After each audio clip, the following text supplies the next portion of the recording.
isn't it going live? What the fuck?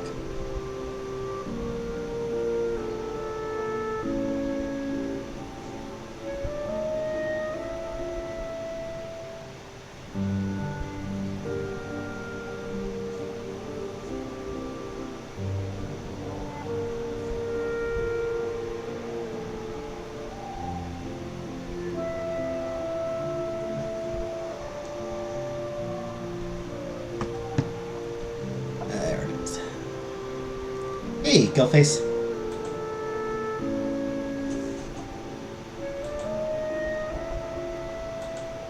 Girl world popping up. Shall I go ahead and assume it's stuff that that I'm not gonna give a shit about, Killface? Just, like...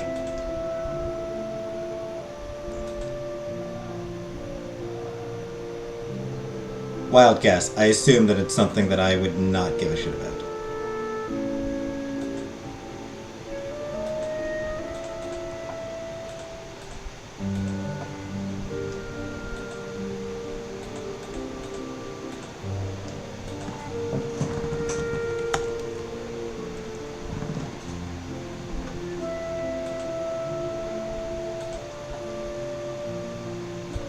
Hey, Anunnaki.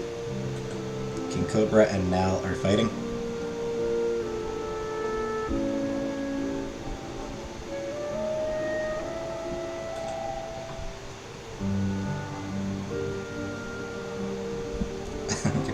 Indeed, I really, really don't.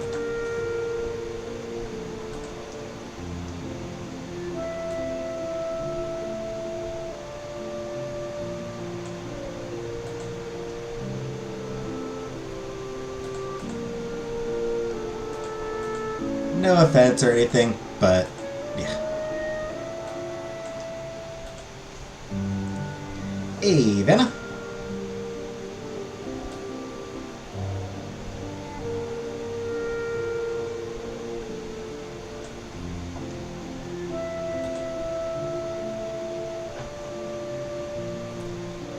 Been a fun 36 hours.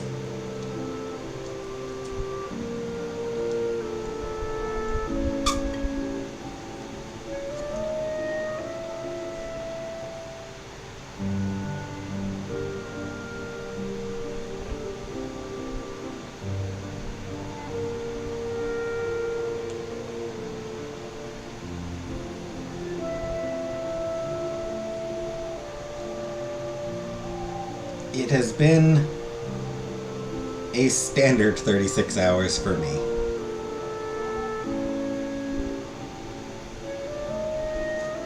Nothing interesting at all.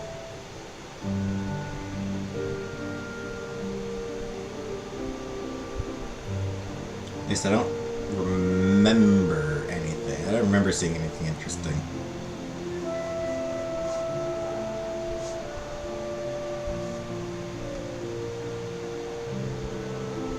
Moving into Scandal. Does she, though?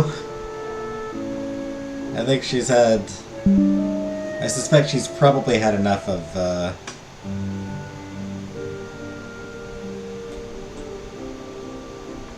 enough of scandals for a lifetime.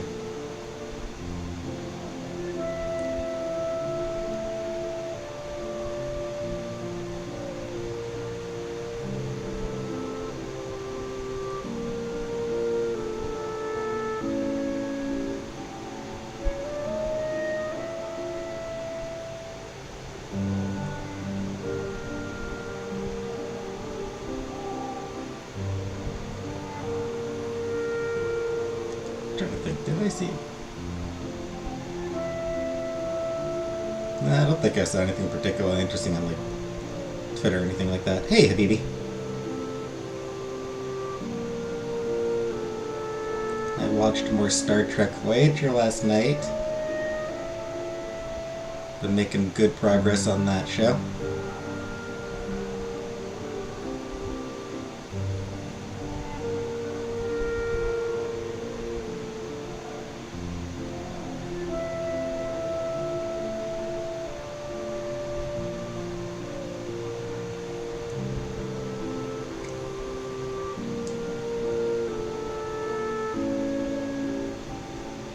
said Cobes choked her and liked Blair White. Likes Blair White.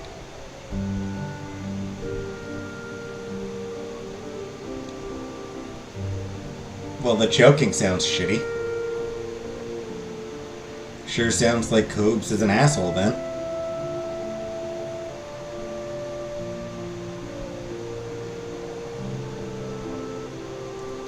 Anyway, I did my groceries today. They didn't have muffins.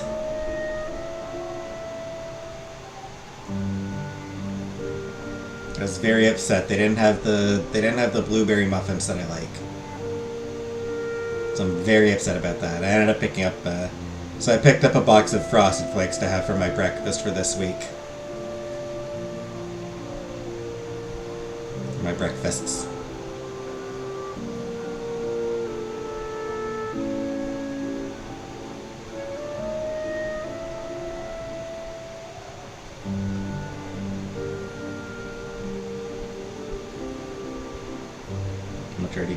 Yeah, over $80 million. He's getting paid more than $80 million.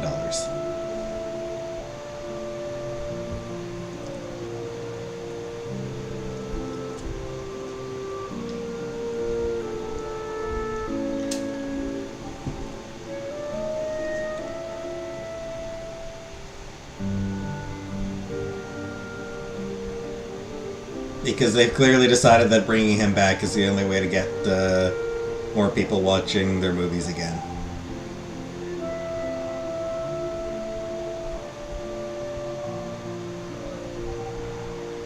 Nostalgia baiting is their only hope. Which, fuck that. Hey, comic book.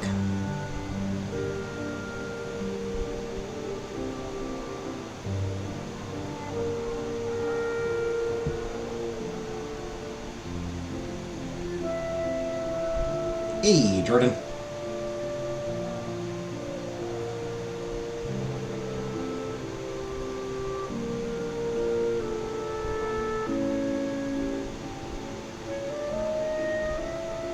This is going to be content circuit. I mean,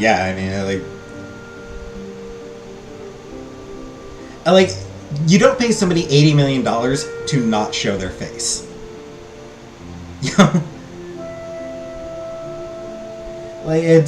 He's going to become Tony Stark rich? Yeah. And, you don't pay somebody $80 million to not show their face. But,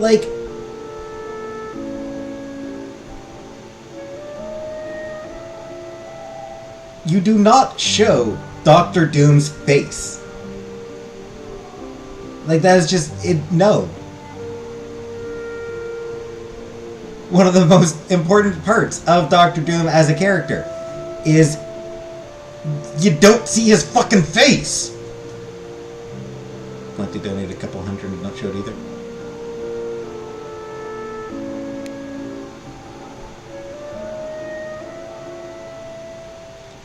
Thoughts on forcing someone to be in love on the internet? I'm against it.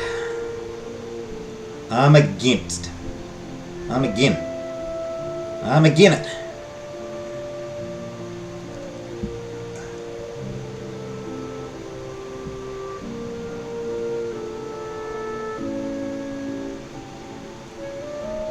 So yeah, basically Marvel Studios is proving that they have absolutely no understanding on any level of the entire concept of Doctor Doom. They just do not understand Doctor Doom as a character on any fucking level. Marvel Studios just has made it completely 100% clear that they have zero understanding of Doctor Doom as a fucking character.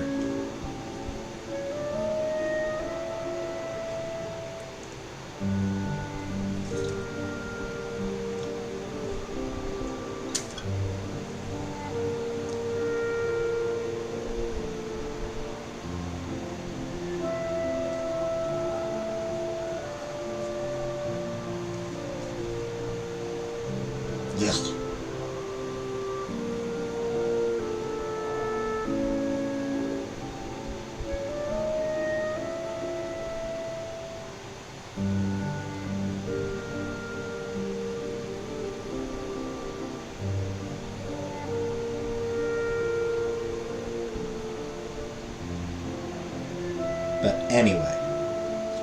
This is a chill... This music is chill on the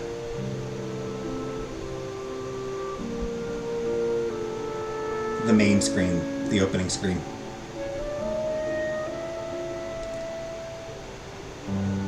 Amber let his girlfriend drama. I don't care. It's none of my business. We all have girlfriend drama.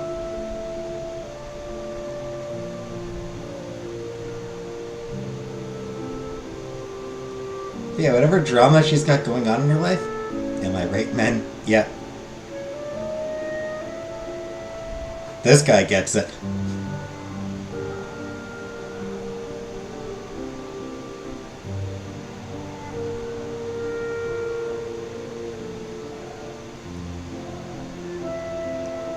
Turns out she blasted all over the internet, though. Whatever. Still none of my business. She can blast it wherever she wants. It's still not my business. Oh. Did the audio just get really weird for a second there? For anyone else? Did anyone else like just like a weird bit of like feedback?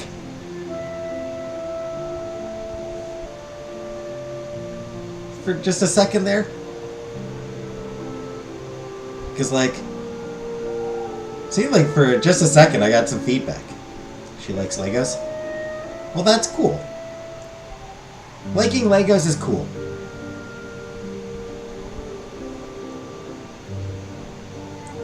Relationship is only valid if consummated in a courthouse.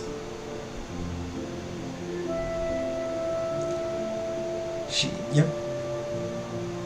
I encourage her to talk about her love of Legos.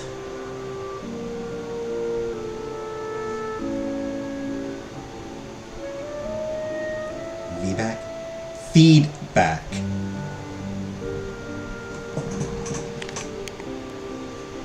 CPAP? No. And based on these responses, clearly it was only on my end. Fine. Will Amberlynn be okay? Will any of us, Habibi? Are any of us okay? Will Legos be sexualized like MLP? I mean, I guarantee. You know, what is it? Is it Rule 34? If it exists, there is porn of it. So I guarantee there is Lego porn. And of varying degrees of comedy. You know, like, there's some Lego porn that's just, you know, funny. Yeah, it's just made for comedic purposes. But there's also Lego porn that is sort of like, oh yeah, this is something that people are expected to jerk off to. But not to the extent of My Little Pony, no. And on that note, let's get into it.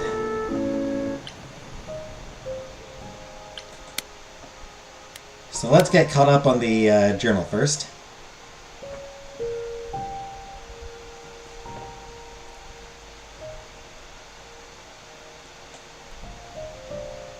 And of course, Freddy was waiting up when I got back from the underworld. She apologized for how things went down with Pan during the song, but honestly, I get it now. My power draws the good and bad out of people, and I don't always get to choose which it will be. At any rate, it's good that I have Freddy at my side during all of this.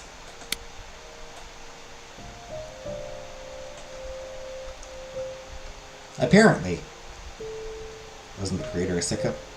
Creator of what? My Little Pony? Do you mean, do you mean the creator of Friendship is Magic? My Little Pony Friendship is Magic? I didn't hear anything about her being bad, but... Or do you mean the creator of Lego? Because, I mean, you would kind of have to be a bit of a sicko to create those things. Just... anyone who's stepped on a Lego.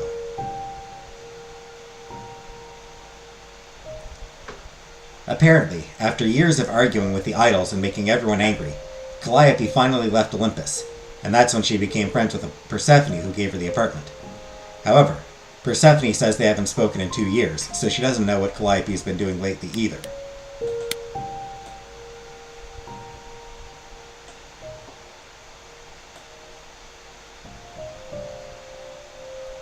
I ran into none other than Hermes at the Underworld. I'm pretty sure they didn't follow me there, they were just vibing. For an idol, they don't seem that bad. Do you believe Hermes has only been an idol for a year or so? They talk a lot about the old Hermes, so I guess they must have gone through something like me. They were there when the old Hermes died, and his eidolon passed on to them. How often does that happen, I wonder? They answered one question, at least, about how they showed up at the apartment so quickly. Apparently, when an idol dies, Hermes has to be there. Whoever Hermes is at the time, I guess? They were kind of closed-mouthed about it, but they just know. Strange story, but what else is new? Make sure I didn't miss anything else.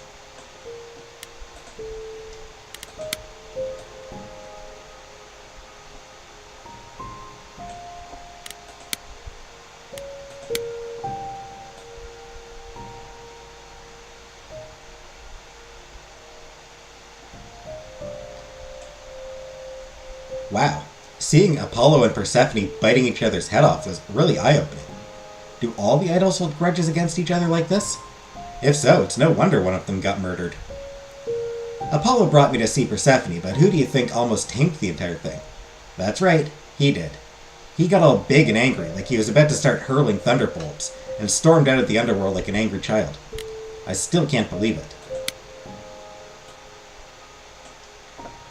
Persephone laughed when I asked if Athena might be a suspect, like the suggestion was ridiculous.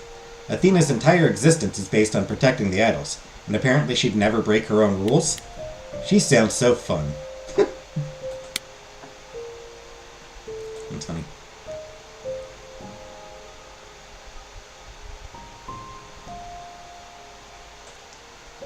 Apollo gave me the lowdown on Persephone.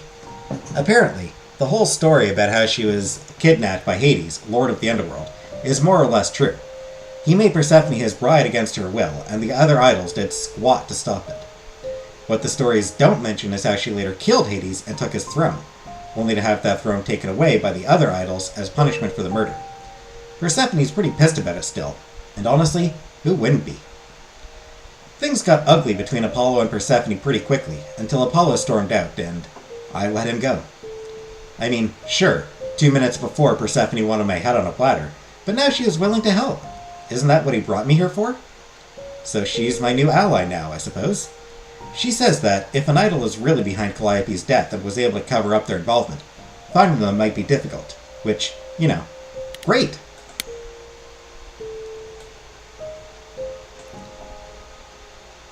I actually ran into Pan again at the Underworld, just by coincidence, so he says, hanging around in the very place his tip eventually led me to. Granted, the Underworld is his kind of place, but what are the odds?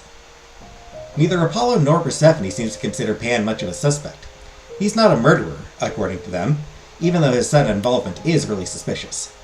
And Eros! We met Eros last time as well. I met Eros, the, god of sex, just hanging around in the Underworld, looking like a Turkish wrestler taking a quick break from his BDSM dungeon. Well, shit, that's a good description. He was nice enough, if kind of wrapped up in his own problems. Hardly seemed the killer type, but what do I know?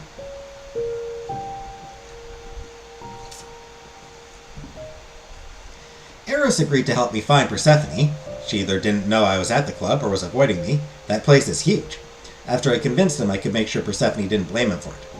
Not that I'm sure I can. Frankly, I don't think he was all that convinced either. He just found me amusing, I guess.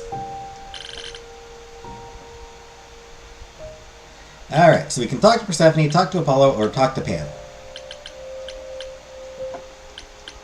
So yeah, last time, we went to Calliope's apartment, met up with Apollo. He took us to see Oracle. Oracle pointed us towards Persephone, so we went to Persephone's club, the Underworld, and had pretty cool, pretty damn good sing-off against her. And we flirted. We flirted.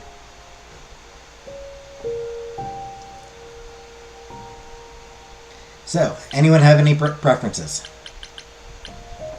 I assume that we get to see that we get to speak to all three before the story continues.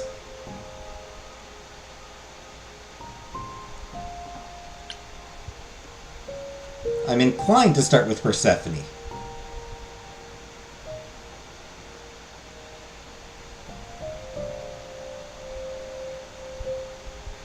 Let's start with Persephone.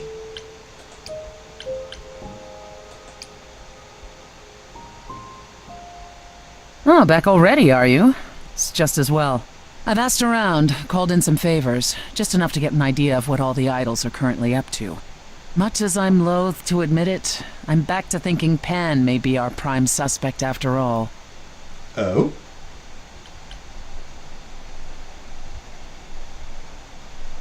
Hey, Scapegoat. Why Pan? I thought you'd rejected him as a suspect. I did. It doesn't seem like his style. Pan has always preferred scheming over direct confrontation. But the thing is, how did he know about you so quickly? What does he hope to gain by sticking his nose in? A favor or two, I guess. Half the idols owe him a favor or two. No, he's up to something else. Until I know what it is, I can't discount the possibility that he's involved in all this. You should know. Pan asked me to meet him at Olympus. I'm not sure why. Oh, that's interesting. Did he happen to say what he wanted? Nope. No. He probably wants to cash in his favor. Huh. That's what he does. Collect favors and then use them to gather even more favors. To what end, I dare not guess. I mean, I think he collects favors just because he likes having people owe him things. He's just one of those types who likes people to owe him. He's a trickster. Maybe that's what went wrong with Calliope. A favor she wouldn't repay. Or something she'd discovered and refused to conceal. Now, that would be just like her. You should go ahead and see what Pan wants. It might be useful. Just throw caution to the wind, huh? Somehow you'll manage. Let me flirt.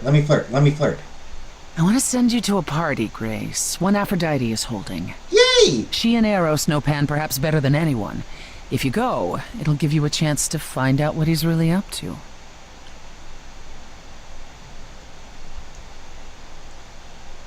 Gonna get to party with Aphrodite. Nice.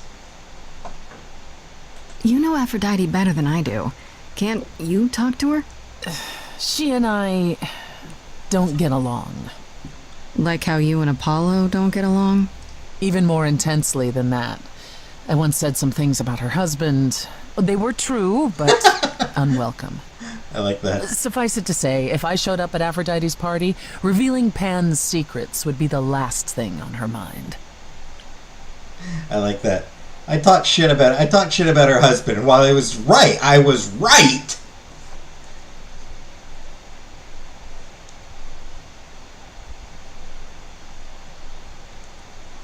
That's amusing to me. Why a party? Couldn't I just go wherever she lives and ask her? You could, but if you go to this party, she'll be grateful. She holds it from time to time and always asked Calliope to attend, but Calliope never would. You can put two and two together. A grateful Aphrodite might be willing to tell you what Pan is really up to. And if she can't, there are other ways for her to show her gratitude.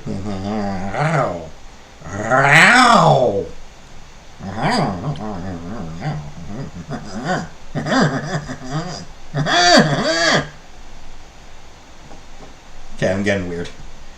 I made it weird. I'm sorry. I apologize for making it weird.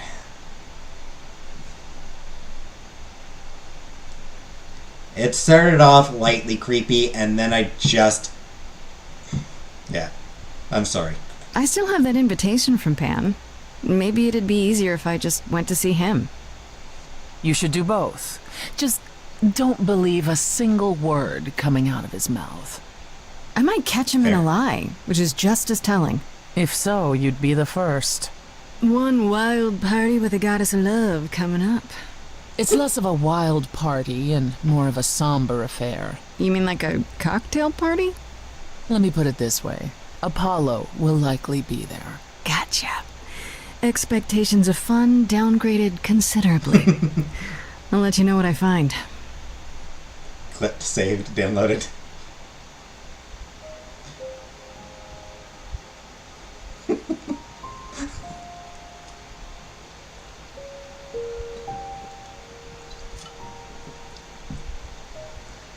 Problem with being a public figure, I suppose. Gotta deal with people calling me up for the weird shit I say.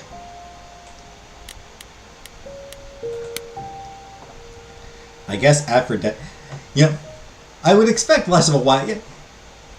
Not really a wild party, more just an orgy, is what I would expect of Aphrodite, frankly. I guess Aphrodite is throwing some kind of party. Persephone thinks I should go, since Aphrodite knows everyone who's anyone and might be able to help me.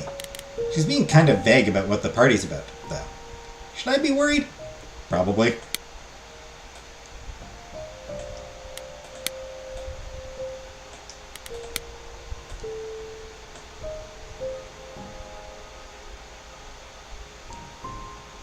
Huh, this is interesting. I thought Apollo and Persephone had kind of dismissed Pan as being a suspect when we were all together, but now Persephone has second thoughts. She thinks he's a schemer, and his sudden appearance was too convenient. So he's back on the list of suspects, I guess.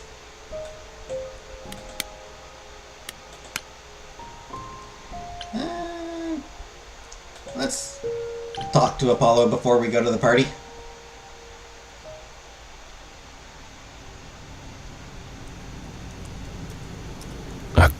Grace, Yeah, told you she'd be back.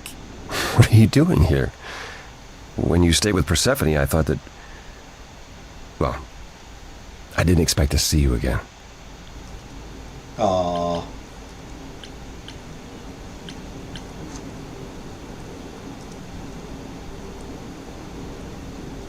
I thought I'd check in on you. The way you left, well, it was quite the scene.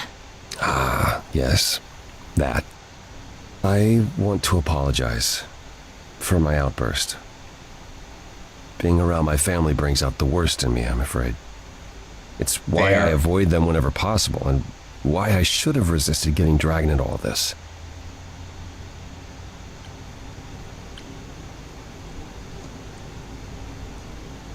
For what it's worth, I'm sorry I dragged you into it.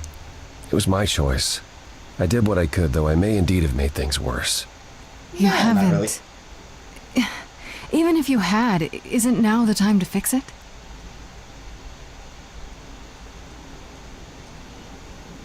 Goodbye, Grace. I hope you find what you're looking for. Damn, did he just give me a total brush off? Damn, dude. Well, so much for that. I went to see Apollo at his crappy beach house to see if we could talk about things after he stormed out of the underworld, and it did not go well. I guess he helped me as much as he could, but I was hoping we'd part ways on a better note. Well, damn. Damn, dude. I can't even talk to him anymore. Let's chat with Pan before we go to the party.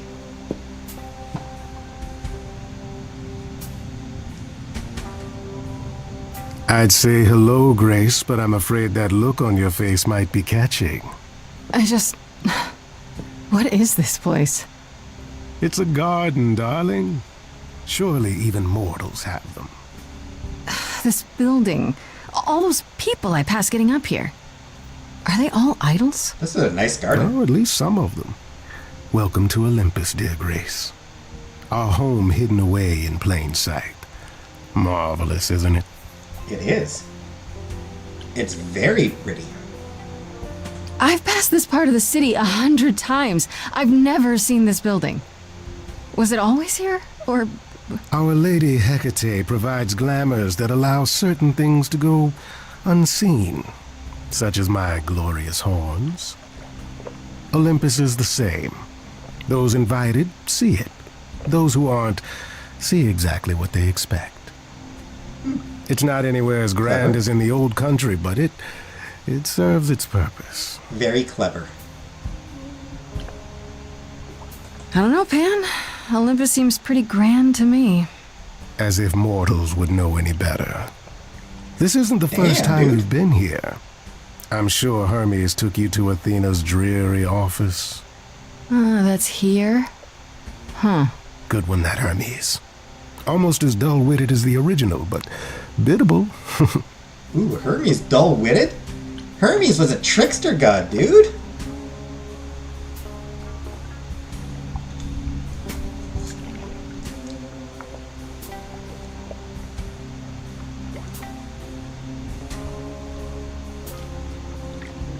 Hermes was stealing cattle as a baby.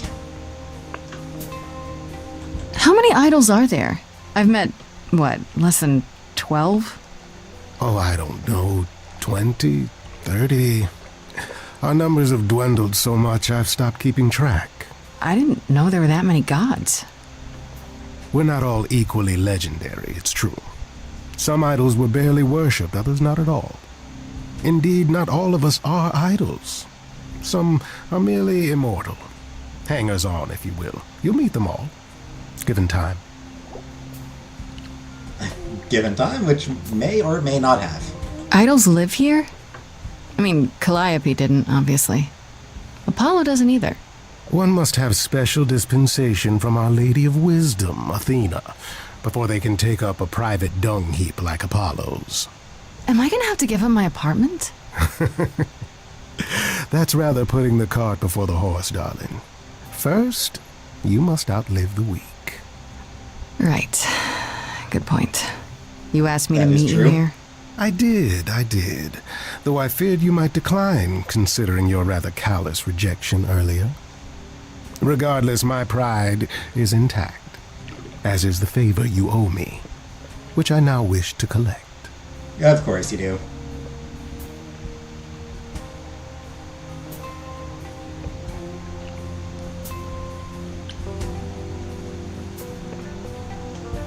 I do really like Pan. He's so damn charming in such a, like, conniving way.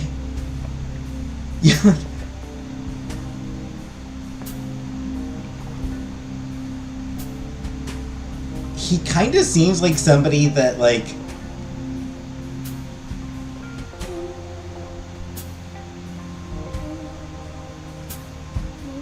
nothing he says is ever a lie, but you can never actually you can still never actually trust anything he says. Yeah? He's like one of those types where, like, even if everything he says is true, you still can't trust any of it.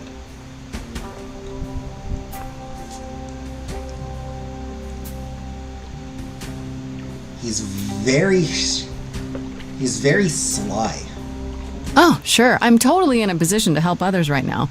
Lay it on me. Here's the thing. A friend has begged for my help, and you're far better suited than I to offer what he requires. I'll give you a key to reach the reliquary where he resides. You help him, and then we're even. If that's not enough incentive, the reliquary is also where you'll find the lovely Hecate. Hey, Uncle Buck. A sorceress of her power could aid your quest. What do you say? I say I want to meet Hecate.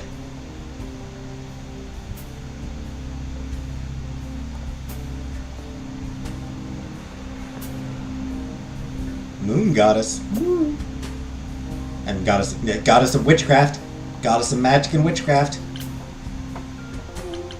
What is this reliquary?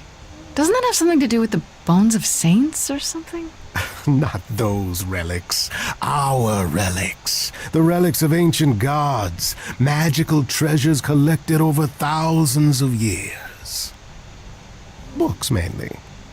We store them in a faraway place so no one unsavory can get their hands on them. Ooh, books. Unsavory like you? Unsavory like most. Athena has decreed that these relics are not to be used by any save Hecate and herself. A rather dull waste of so much amassed knowledge and power, but who am I to judge? I'm not leader of the chorus. I like that look that he gives when it's like unsavory like you. That look he gives, just like, excuse me? If these relics are off limits, does that mean they're dangerous? Some, but I'm not asking you to chase after any of that nonsense. In fact, I'd advise against it. But Good what if advice. one of those relics could help me? My, such an adventurer you are. It's possible, but ask Hecate first. She, and I mean this with complete and uncharacteristic seriousness, is not an idol you or anyone wishes to cross. Yep. That, yeah. Yeah, you don't want to piss off Hecate. You don't want to piss off the goddess of witchcraft.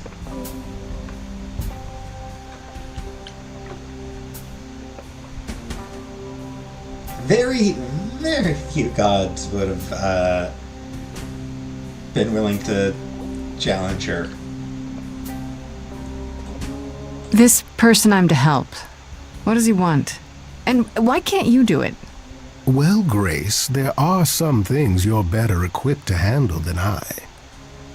This, as I understand it, is a delicate matter of the heart.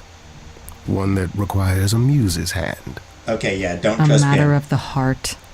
What, did you think I was sending you to rough someone up? Set something aflame? Don't be absurd. The man has an issue with his love life. Even if you can't help him, I'll treat the effort as worth the favor. Yeah, you probably don't want Pan's advice when it comes to romantic shit. He does not seem like the romantic type.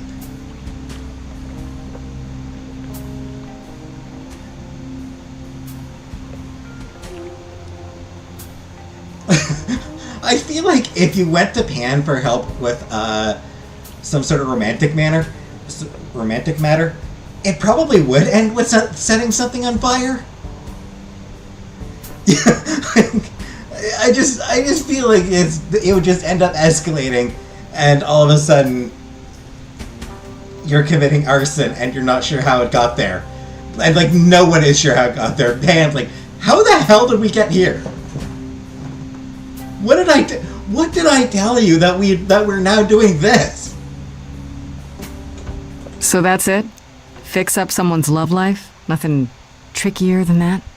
Oh, the way you talk, Grace. It makes me blush. Well, it's just that... I trade in willing favors, Grace. If I didn't, no one would want to do as I ask, and then where would I be? I may seem untrustworthy, but allow me to reassure you. If I wish you harm, you will walk into that harm knowingly, and with open arms. And that's why you can't trust him.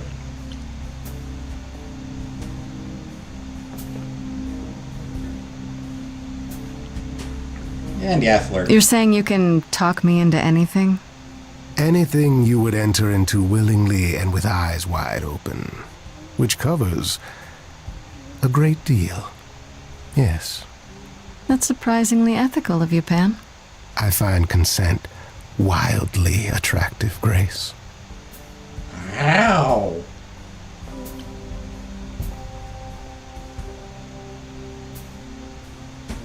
Grace wondering if he can talk his way into her pants.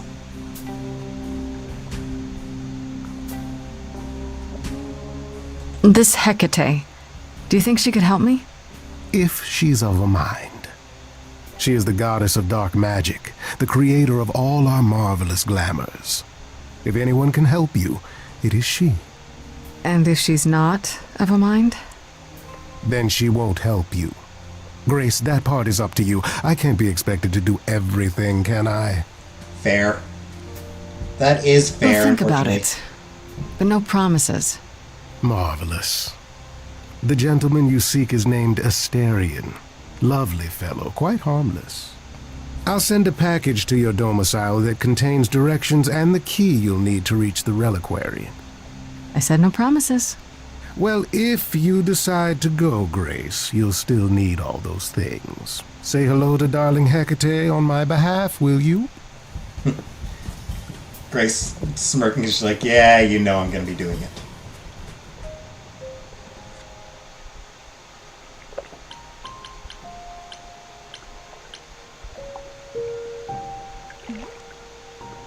Let's start with the party.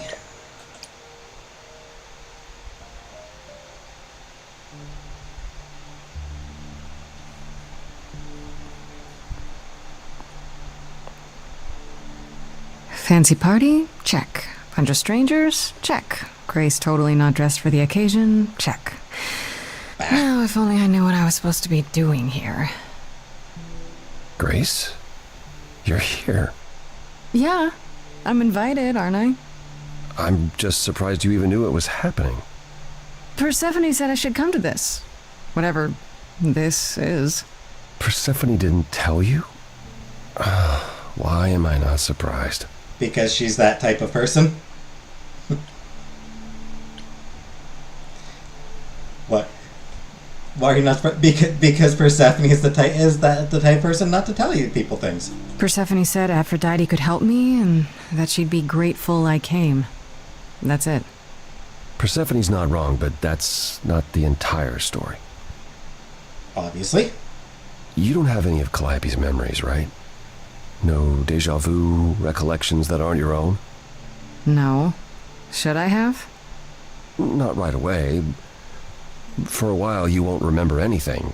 We call it the veil.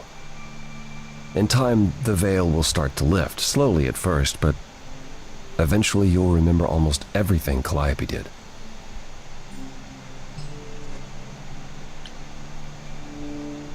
That's a good... What happens to me? That is a very good question.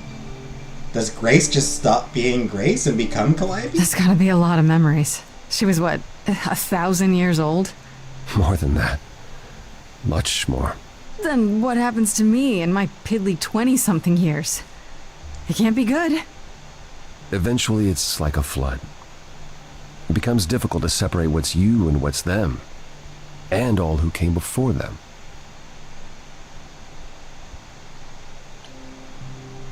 Yeah, that sounds bad. You're saying I won't be me. I won't be Grace. Will I start calling myself Calliope? Maybe. Eventually, most of us do, but most of us were chosen and prepared. And I didn't choose this. I understand. Take some time to let it sink in. If you like, we can talk about it later. What does this have to do with the party? Aphrodite hasn't been the same since we came to the New World. She has horrific memories of what she endured during the war. Passing on her eidolon is a way to forget, for a while. That's what this party is for. Ooh.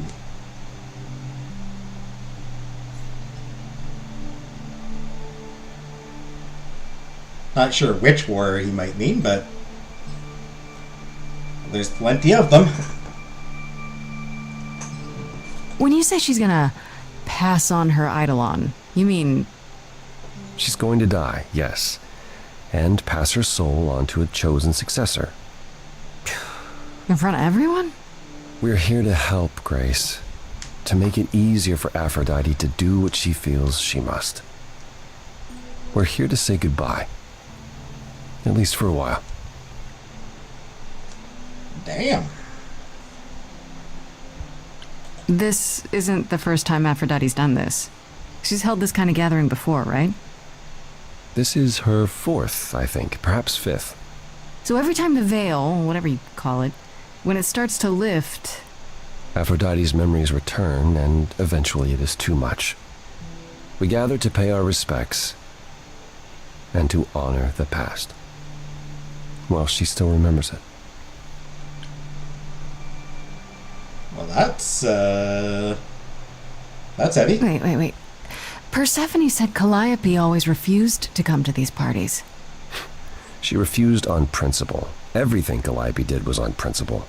She believed Aphrodite was indulging her sadness, wallowing in it. She thought Aphrodite should try harder.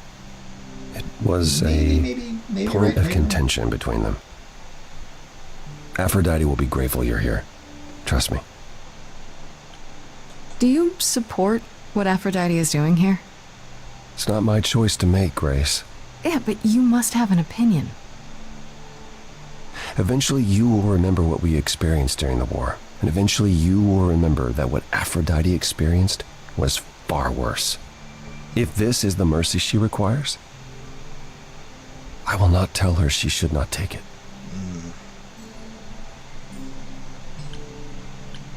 That's tough. If you could forget the most traumatic experience of your life.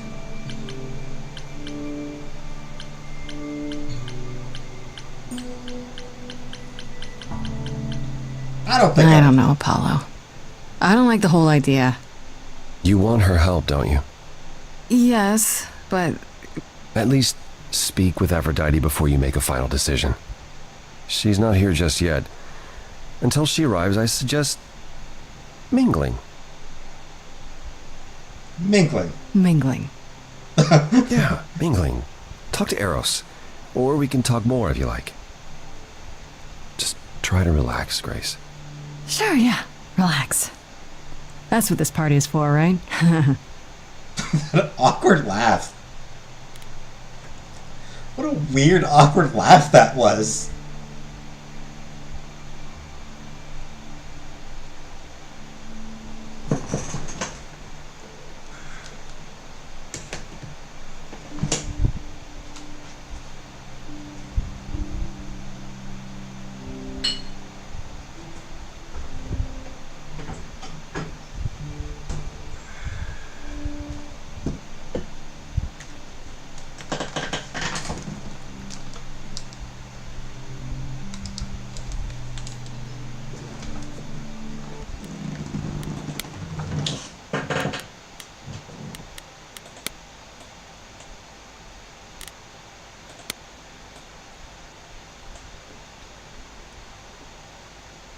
I went to Aphrodite's party, and it was less of a party and more of a funeral. I guess Aphrodite never quite got over her terrible experience during the war, so now she passes on her idol every 20 years or so in order to forget what happened to her for a while. The entire thing sounds really macabre, but a lot of the other idols seem okay with it. Everyone except for Calliope, it seemed.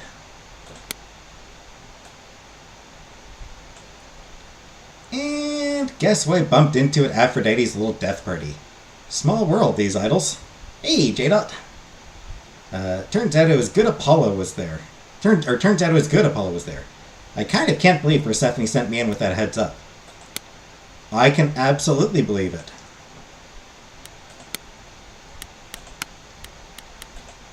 She probably thought it would be... She probably thought it would be an interesting test, or that it would be funny. One or the other. Persephone is a bitch. Anyway, let's talk to our good buddy, the Turkish wrestler taking a break from his BDSM dungeon.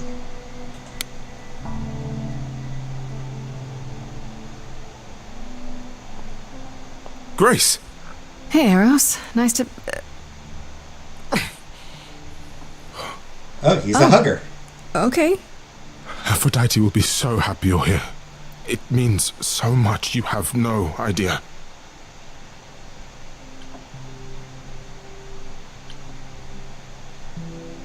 Are you okay? You seem a bit... Every time she does this, I don't know how to handle it. I almost want to run upstairs and demand she stop. Remind her that this never works. Sorry, I shouldn't unload on you. It's been a bad week. Oh, I can't say that. I have to be honest, Eros. I'm not a fan of what's supposed to happen here. I know exactly what you mean. Hey, KPK. Every time Aphrodite forgets, at least for a while. But I don't. I remember everything. I'm there for the nightmares, the panic attacks, the days she doesn't even remember the war's over. And now I'm arranging her gathering again, so she can die again. And I'll watch it all again. Yes. That's rough. Is it okay if I ask what happened?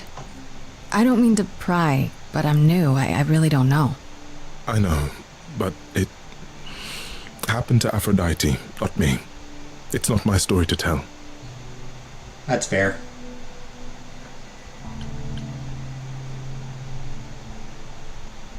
And hey, J-Dot. That's fair. It's really not my business. No, it is. I mean, it's not, but she does want you here. So you need to know.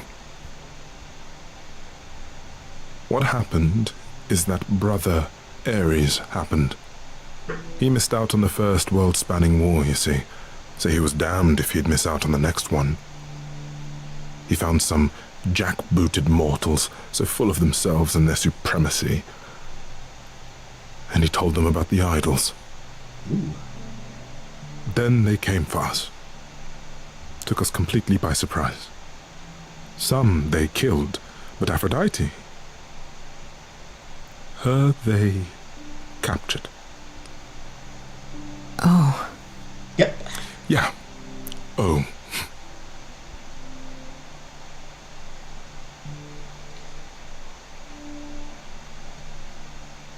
Yeah, that O says everything, I think. Watching a movie today at church. Cool, cool. Yes, that looks great, Scapegoat. Aphrodite was captured, but she's here now. So she must have escaped. She didn't. Do you know the name Hephaestus? Oh, wasn't he a smith of some kind? Giant hammer, lived in a mountain? Some of that is mortal fancy, but yes. He was Aphrodite's husband, and he adored her beyond reason. When he found out the mortals were torturing her, he went mad. He was determined to save her. They tortured her? Nothing extreme, I'm told. They were too frightened, but they were also determined to wring every last secret out of her. So, who knows how long that fear would have lasted. Thus, Hephaestus made a deal. With the, jackbooted guys. No, with their enemies. That's what saved her.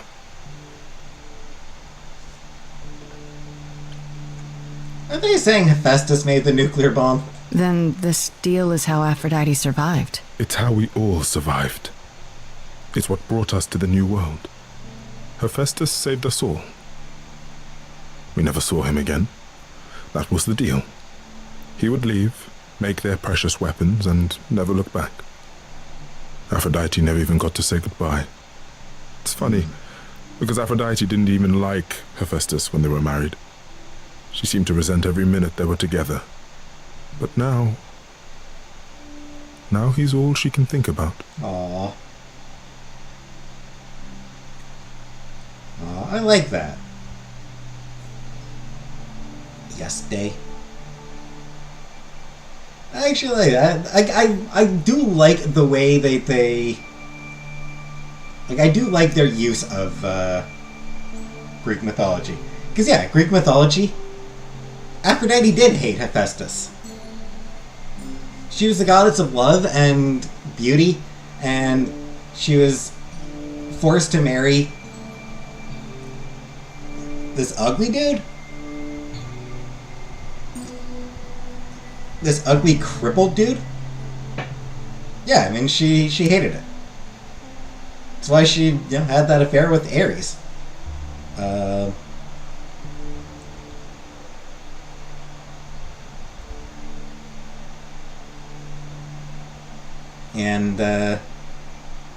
So I like but again, like I think there's a fair number of sort of reimaginings of, or there's like an increasing tendency in reimaginings of Greek myth to suggest a love between them that didn't actually exist. Or to suggest suggest she had an affection for him that wasn't in the original myths. So I like that they went with, again, I like that they're going with like the original stories. Where, she hated him. But then he, because he did sacrifice himself on her behalf to rescue her, but that won her over. I like that.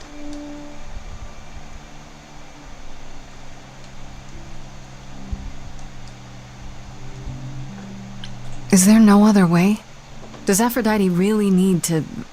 To die? I've asked that so many times. She's tried magic, drugs, psychotherapy, meditation, everything we could possibly think of. For a while, she'll deny anything's wrong. It all seems fine, and I start to hope. Maybe this time will be different.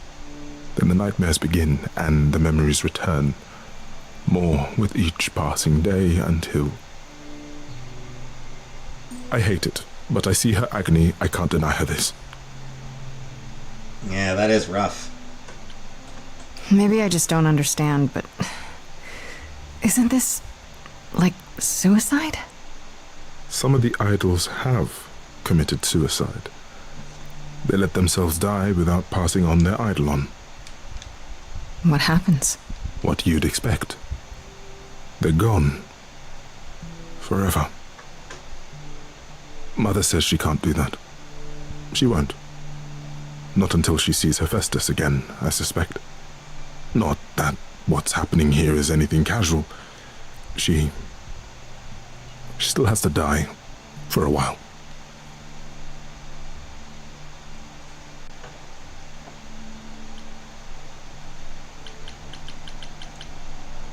Yeah, I mean, that's rough.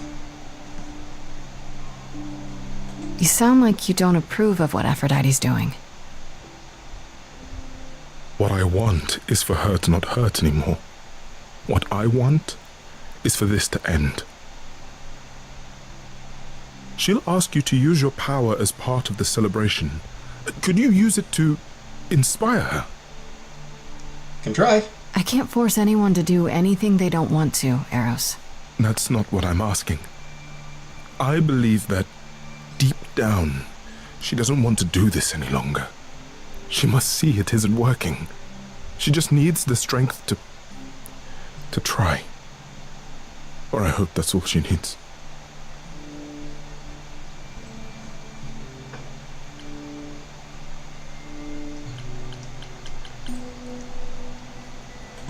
I'll try, if you think it'll do some good.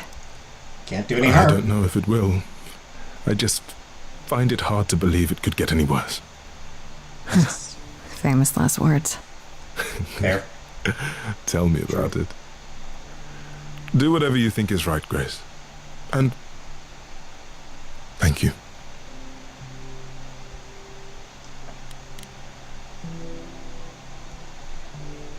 Yeah, it is one of those things. Like, if you could just,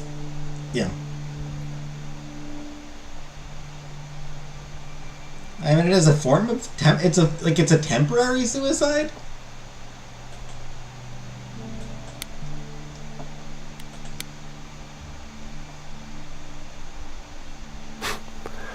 I know all these people, Grace. For as long as I can remember, I've known them. Yet sometimes I feel like I don't know any of them at all. Or they me.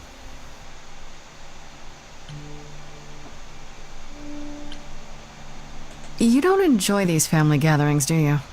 Who Are they does? family gatherings? Like the sort mortals have? You call each other sister and brother and mother.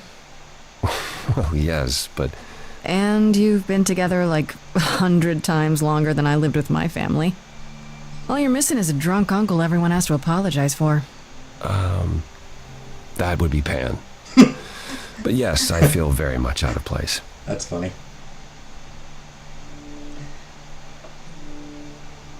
I feel like there's probably a few. I suppose from what we've seen, most of the drunk uncles do seem to be dead. Zeus, Poseidon, Ares, Heracles.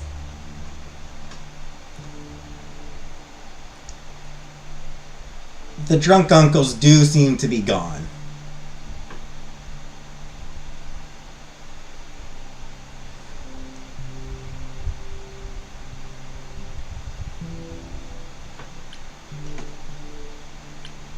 Why is that exactly? Wouldn't you feel more like you belonged after 1,000 years together? Is your assumption that all those centuries bring great wisdom? Don't they? Yeah. We get older. We have more to forget. We hold grudges longer, but wiser. No. Not so far. Age does not always bring wisdom. In fact, the main thing age brings tends to be,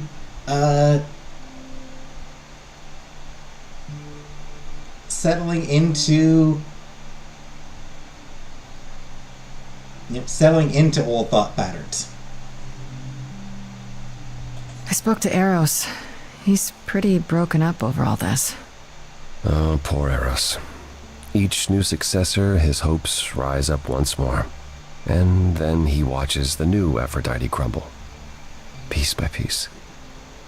Only to start all over again. It's so different from the olden days. Once he was the eternal disaster, and Aphrodite kept constant vigil over him. Maybe he feels like he owes her. I think he's followed her into a dark void, and somewhere, deep down, believes he deserves no better. I should get back out there.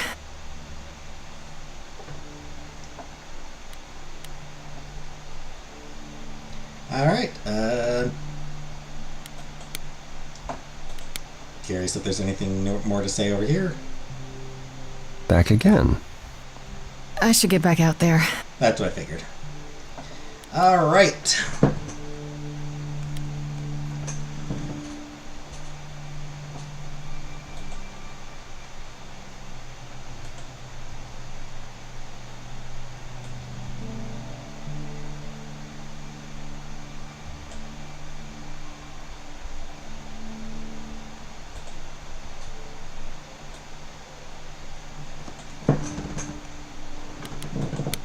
Let's wait for Aphrodite to make her grand entrance.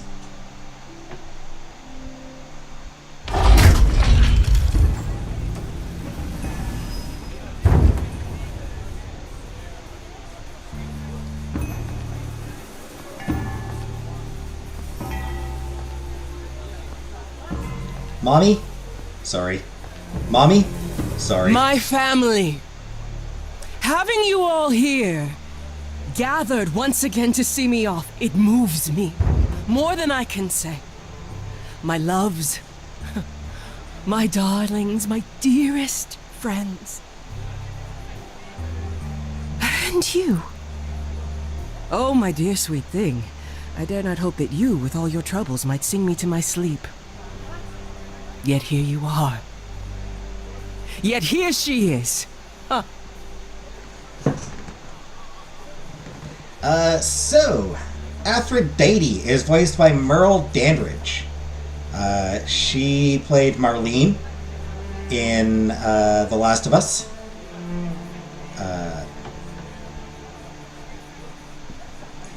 Grace Greenleaf in Greenleaf.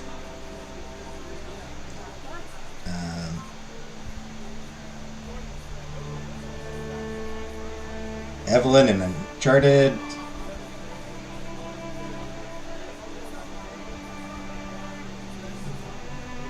She's done quite a lot of stuff, actually.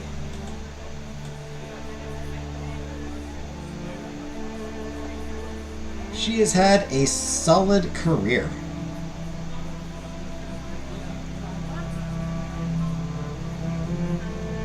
A star of stage and screen.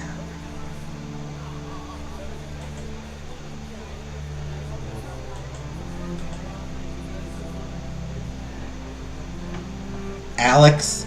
She voiced Alex in Half-Life 2.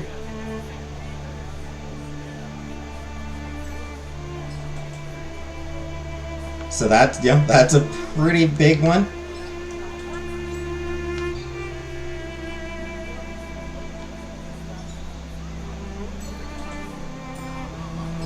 Yeah, she's just solid number of things.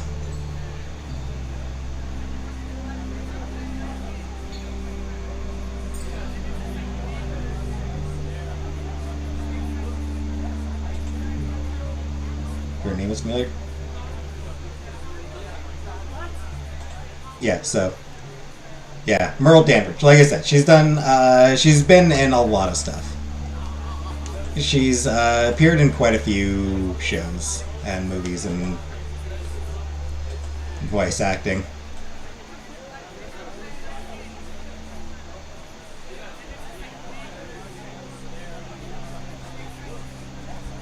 She was in The Flight Attendant, Greenleaf, as I said, a few episodes of the recent Murphy Brown, or semi-recent Murphy Brown from a few years back.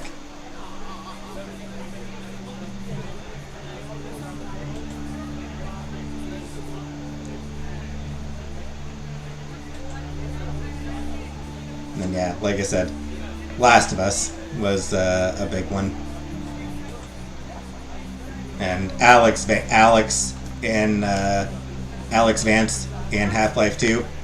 Yeah, that obviously was a hugely popular game. So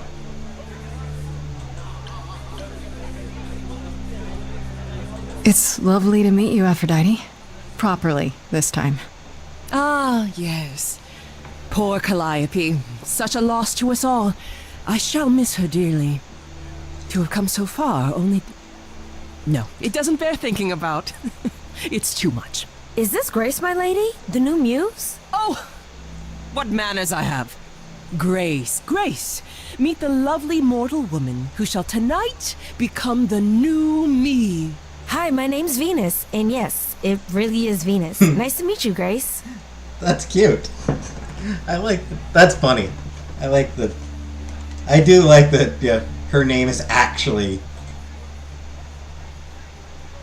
That suggests a certain level of serendipity. Venus here is voiced by Lauren Lolo Spencer.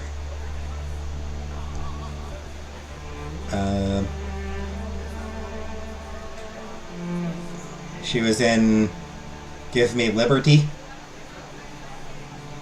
And Bob Trevino Likes It.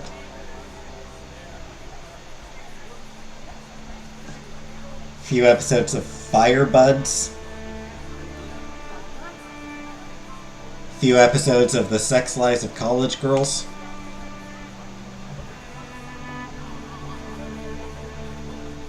So she hasn't done a huge amount yet.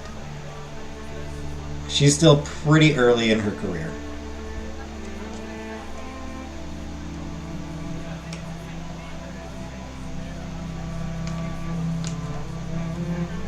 Only a couple years younger than I am. She's only a couple years younger than I am, but she's only been, but she hasn't, looks like she's only been, doing professional acting for about 5 years now, so.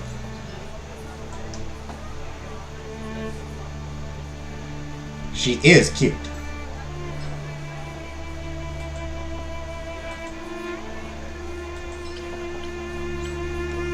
Yeah, hi. Nice to meet you. We'll both be new at this, huh?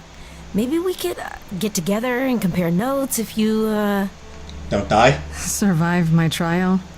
Yeah. Lady Aphrodite told me. I shouldn't have brought that up. I'm sorry. There will be so much time for you lovelies to speak later. Now, we must prepare for my departure.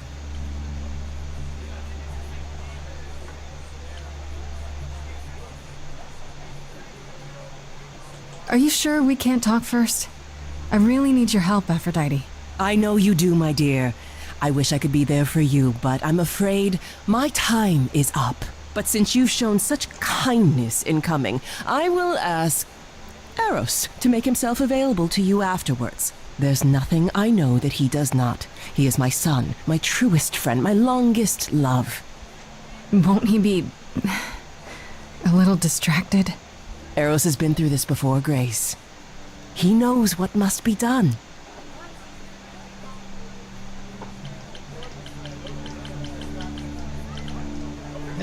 This feels I have to admit, it's not clear what my part in all this is supposed to be. How could it be? You've barely just arrived, darling girl. How did you even find out about it? That would be Persephone's doing. Apollo! Oh, you've come after all. You look remarkably well, cousin. I've had a great deal of time to prepare. I assure you that would not be the case. As for you, Grace, have you gathered the true purpose of tonight's gathering? If I had to guess, it's to remember. One last time before all your memories go away. Each time the veil lifts, it leaves behind a little less. For me, old Olympus is long forgotten. The glory of Rome, a distant dream. I hope that one day the veil will lift, and what happened during the war will also slip into oblivion. But it hasn't. Thus, for now we honor the memory of what was, lest tomorrow it be gone forever. Probably not going to happen for a long enjoy time. the gathering, Grace. Tell me when you're ready to begin. I expect that the memories of the war won't go away for a long, long time. Let's see if Apollo has anything new to say. Guessing not. Back again. I don't think I'll have a chance to talk to Aphrodite. Not before, you know. Not surprising. Surely Persephone must have realized that. How? She's never been to one of these things.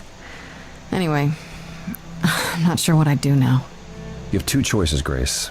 Either you do as she asks and sing her to her rest, At which point Venus won't have Aphrodite's memories yet. or you somehow convince her to remain with us and hope she's grateful. And doesn't regret it. Or get angry at me for ruining her party. Do what you feel is right. It's a risk either way. I should get back out there. Yep, no good solution there. I want to apologize again, Grace. I really messed up. It looks like I'll be doing that a lot. Lady Aphrodite said I'm ready, but I don't know.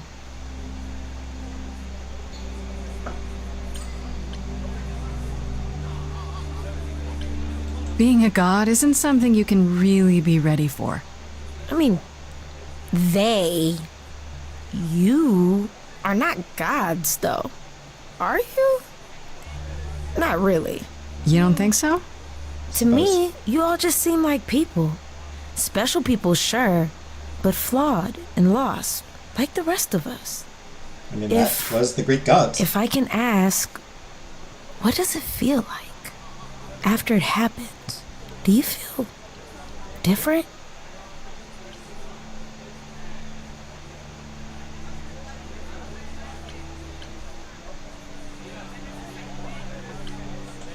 I was so scared at the time, I didn't know what to think. I had no idea who Calliope really was. You didn't remember anything? About her? Who she was? She was just gone? Yeah. Isn't that the point of all this? I just wanted to be sure. Sometimes it doesn't seem like it could be real.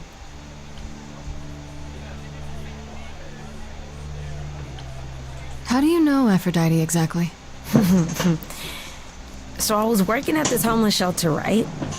A couple of years ago, and she came in with one of the older residents. And she was there in this, like, amazing dress. And she's sitting with this guy and really listening to him. Like, they were old friends or something. I just thought, what is someone like her doing in a place like this? So, I just went over and introduced myself.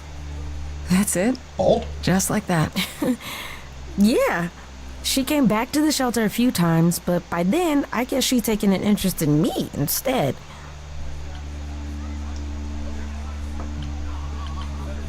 Your name's really Venus, huh? Everybody asks me that. Even the other idols. Maybe that's why Lady Aphrodite noticed me in the first place. Probably. She says it was fated to be. I say it's because my mama was a diehard hippie. Both can be true. Yeah, probably the hippie thing. Are you really okay with all this? You know what's gonna happen, right? I saw a lot of people in crisis at the shelter. I knew something was wrong with Lady Aphrodite. She's in so much pain, Grace. She won't let you see how much. Eros called me one night desperate. She wouldn't stop screaming. She didn't know where she was. She's a good person, Grace. A good soul. She deserves mercy.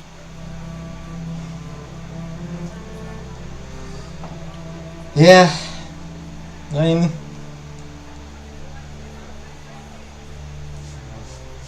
people do have, like, I do support people's rights to choose when to die. If, you know, if life is just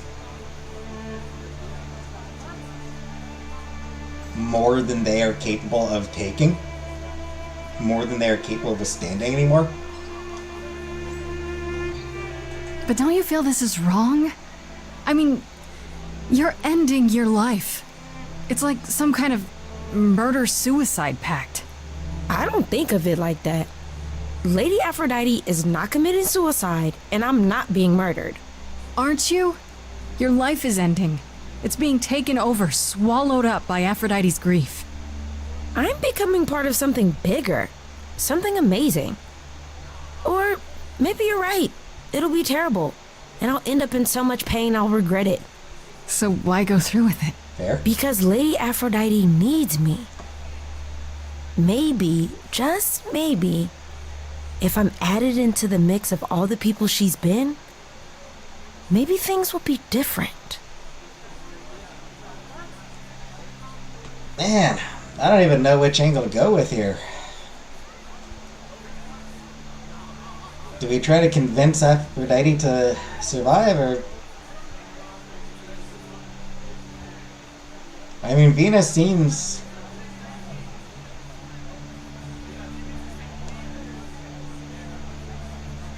Yeah, maybe Venus... Yeah, maybe being Venus will help her.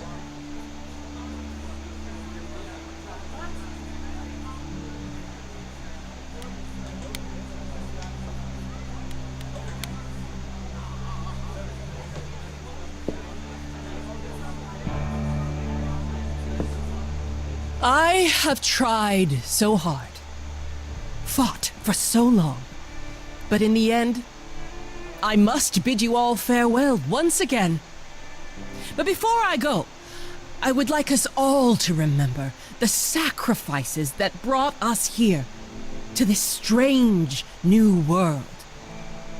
This time, it is with the help of our lovely muse that we shall be guided.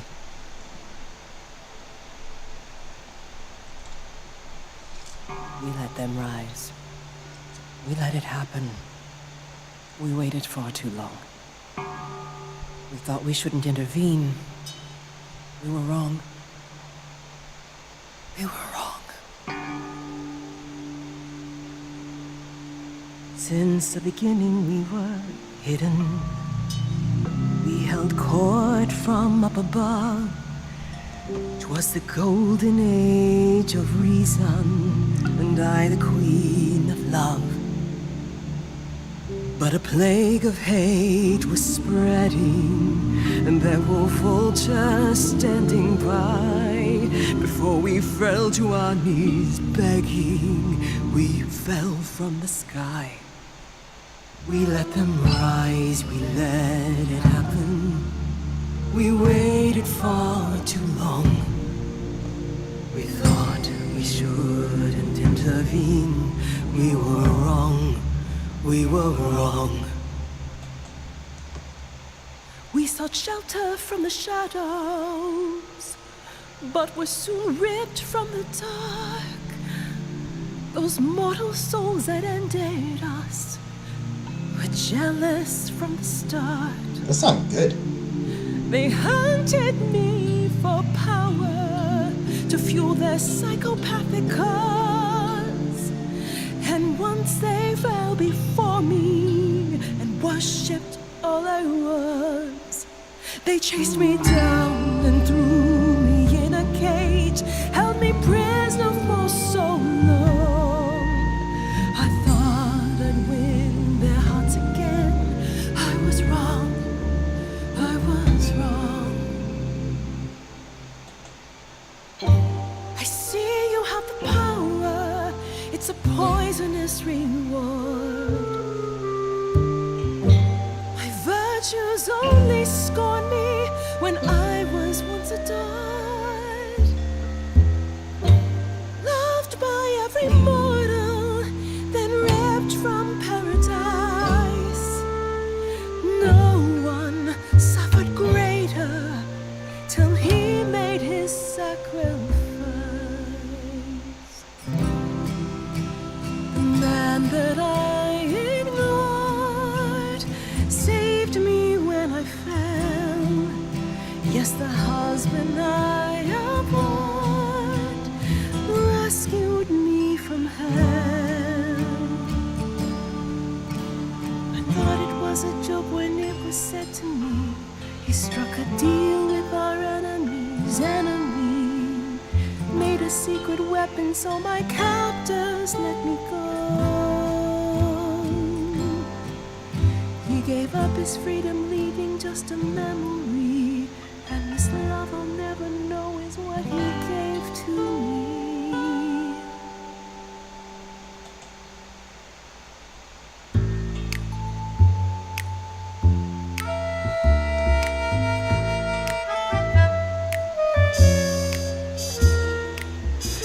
I can see everything, it's interesting why you feel so blue. Because of the horror show from long ago, there ain't no getting through. A husband who sacrificed and paid the price for you to be free. Wherever he is right now, you'd think somehow that... Excuse me. Sorry, I'm on a roll. I don't pretend to know the mind of a god. That's something I never thought I'd say. I'm not the only one here who wants to know. Is leaving now the only way to go?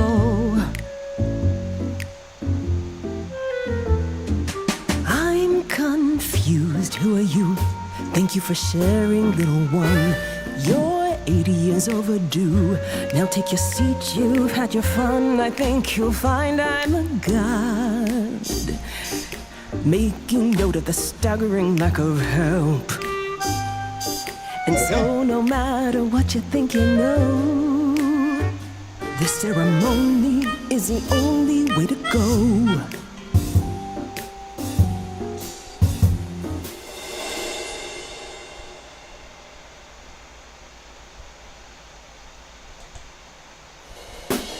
Apologies for the inappropriateness of the style that we're in.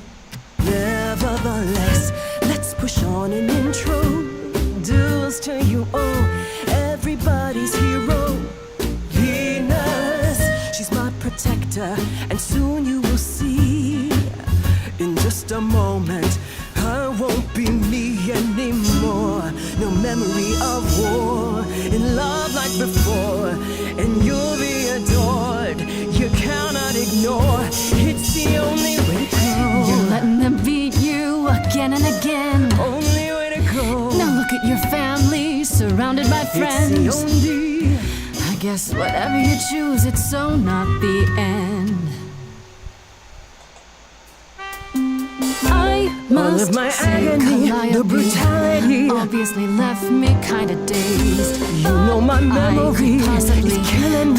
potentially cause a little change, but you're the kind of a god who will do whatever she wants. Apology accepted, back to the shore. But thank you for your patience and making your acquaintance.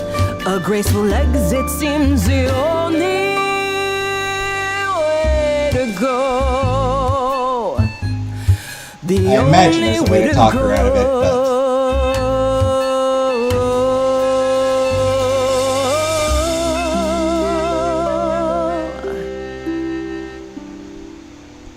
I kind of decided at the end that it's not my choice, that it wasn't my call.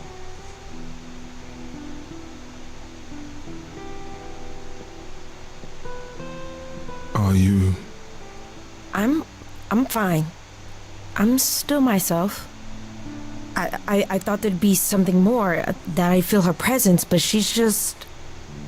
gone. She'll be back. But she'll also be you. She'll be... different.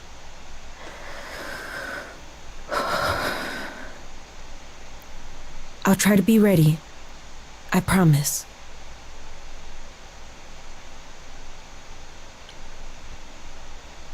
I'll help if I can. If I'm still, you know. I would really like that, Grace. I honestly hope you get the chance. The fact that you came, it meant so much to her. And to me. Before we go, Aphrodite told me you wanted her help to learn about Calliope's death. I'm not my mother, but maybe there's something I can tell you. Do you have any suspects yet? Yeah. Let's just say everyone. Let's just say everyone in the goddamn world is a suspect. For starters, it has to be one of the idols. An idol killing another idol? That hasn't happened in a while. It had to be someone who knew Calliope and wanted her gone, with enough knowledge and power to fool the chorus. They didn't plan for Calliope to get away. I was an accident. They covered up everything else so well. You're probably right, Grace.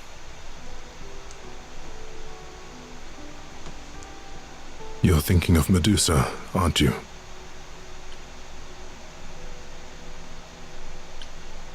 Wait, hold the phone. That chick who turns people into stone? Yeah, that's the one. Medusa works for Athena as, well, as a watcher. That's how Lady Aphrodite described it. Mother always complained there was something wrong about Medusa, that she would be trouble eventually. Athena disagreed. If you're gonna start looking into anyone, Grace, start with her. Come now, Venus. It's been a long night. I'll get you home. Thank you for everything, Grace. Truly. It was a wonderful song. Hey, Sock. Medusa. Interesting. Interesting.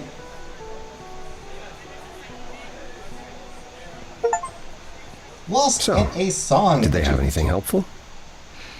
Maybe. What do you know about Medusa? Medusa? That's a rather dark name to unearth. Are you thinking of seeking her out? I am. Do you know where she is? Not really, no. Medusa makes it her business to stay out of sight. Probably Athena good. employs her as a spy master, a hound to do her bidding, a vicious hound at that. Athena's not likely to tell either of us where to find Medusa. I can't say for certain who would know. Pan, probably. Are you all right, Grace? You seem troubled.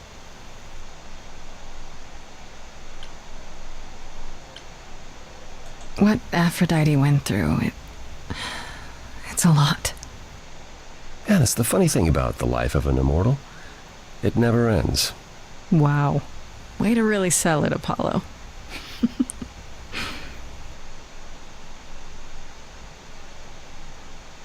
How are things with Persephone?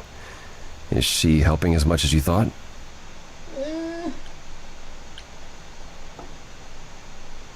Yeah, I kind of like her. Way more than I thought I would. Why? All I mean to ask is, has she said anything? About... No, never mind.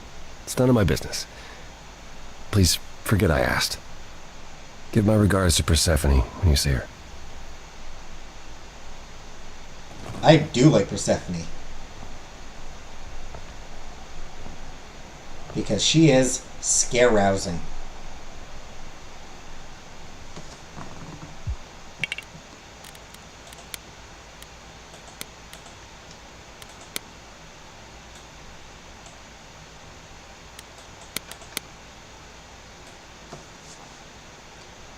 Eros told me all about what Aphrodite went through during the war.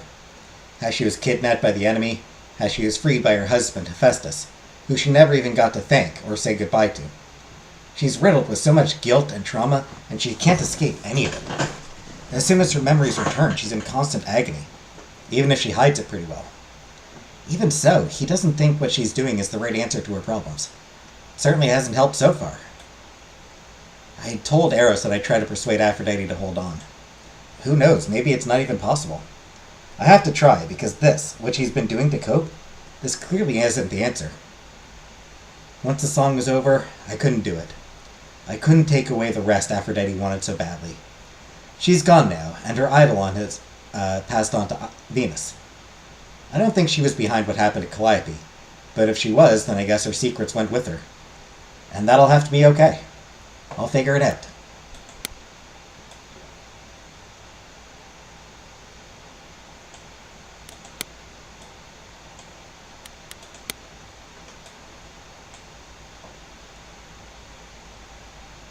After Aphrodite's party, Apollo said something about odd about Persephone. Is she hiding something from me? I don't know what to make of it.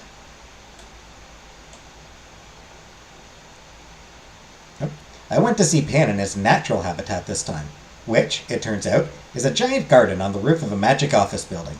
Go figure. Anyway, he's calling in the favor I owe him and sending me to some place called the Reliquary, which I get to by using a magic key and finding a shipping container at the docks to fix an idol's love life. Weird, but okay. I guess I assumed Pan's favors would involve, I don't know, mysterious things? Illegal things? There has to be more to this. Ready for dinner? Fried chicken and potato wedges from the hot meal counter at the Goshi store. In the end, I couldn't do what Eros asked. I couldn't take that choice away from Aphrodite. I think he understood, and I guess he didn't have an alternative to offer anyhow. But it was still hard to watch him sink in on himself when it was all over. I hope he and Venus will be alright. And hey! I met the person who's supposed to become the new Aphrodite. Her name's Venus, and she seems really sweet. Aphrodite has been preparing her for months. Must be nice. And she seems to know what she's getting into. But does that make it okay? In the end, I let Aphrodite go through with the ritual. She deserved mercy, just like Apollo and Venus said. So now Venus is her, just without her memories, at least for a while, as they both intended. I hope I did the right thing. And Medusa... Now this is interesting. Once Aphrodite's party was over, I spoke to Venus and Eros, and guess who they brought up as a suspect? Medusa! You know, the monster with the snake hair who turns people to stone. Even I've heard of her. Seems Medusa is alive and well, and works for Athena as some kind of watcher? What is that, like a security guard? A spy? Venus said Aphrodite was always suspicious of her, and she's worth looking into, provided I can find her. Interestingly, as I remember, Athena was the one who cursed Medusa in the first place. I believe because she got raped by Poseidon in one of Athena's temples. Because that's just how patriarchal societies used to roll.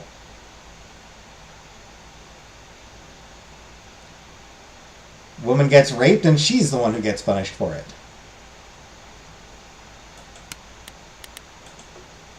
Apollo. Always so dramatic. Well done, by the way. And cheers to you, Aphrodite. You shall be missed. For a few years, at least.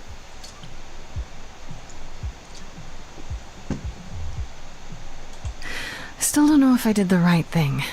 Well, it was never up to you, Grace. The choice has always been Aphrodite's. She's been in hell since the war. And you were only a visitor. Thanks, Killface. I remember the last time I passed on my Eidolon. Miss you too. 1952. I was married to, well, I'd say you'd call him a gangster. More of a thug. A mean, vicious little thug. Persephone saved me from him. Tore his head clean off. But not before he fired a shotgun into her chest. My chest? Whatever.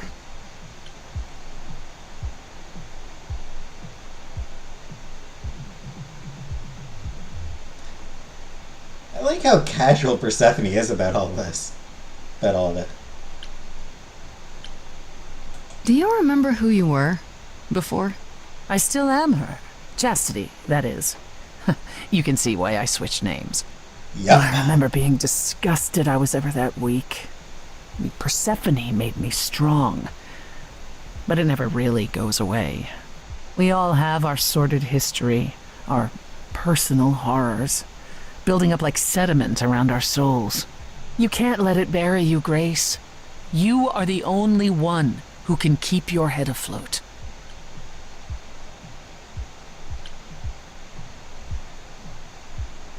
Yep. Flirty line time. You're incredible. You know that? There's no need to be facetious, Grace. No, really. I am incredible. It's true. It's good that you recognize this. I like Persephone. Okay, I take it back. Oh, you can't take it back, Grace. I would have thought you'd learned that by now. Dude, we gonna get a romantic song now? After centuries of cruel injustice, everybody working against me. No, just her hero song. Every idol but for one, violent with apathy. We couldn't reach a resolution, but you and I, I'm queen of the underworld, and you, Grace, you. Something seems familiar about you.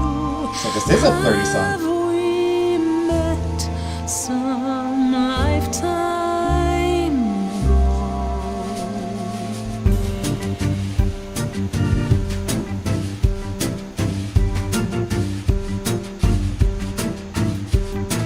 ago? Gods like me don't have too much to hope for.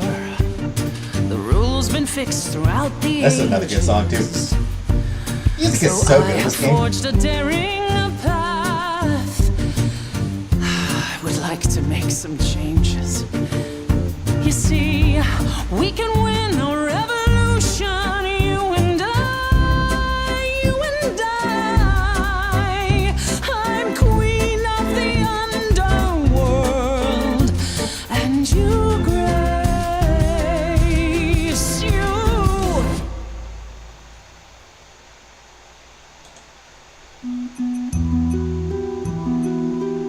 Your lost little girl. The first time we met, you called me that. And now I understand. Show it or not, I see your heart. You've got one big mouth on you, don't you? Better to eat you with? Yet it's me who's closing in. Think I like that mouth on you. I'd like it better on you. You've overstayed your welcome. Time to go home. Ooh, cold. Get out of here, Grace.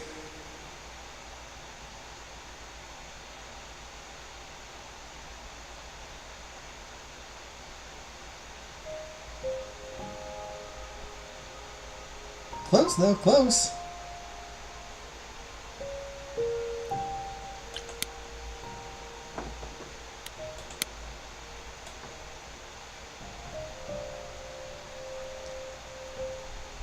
went to see Persephone after Aphrodite's party, and in the middle of reminiscing to me about the last time she passed on her eidolon to a gangster's wife, Persephone and I had a moment? At least I thought we did. But then she went cold again, and now I'm left wondering if I imagined it. I crossed some line with her, but which one? It's so weird. All I'm saying,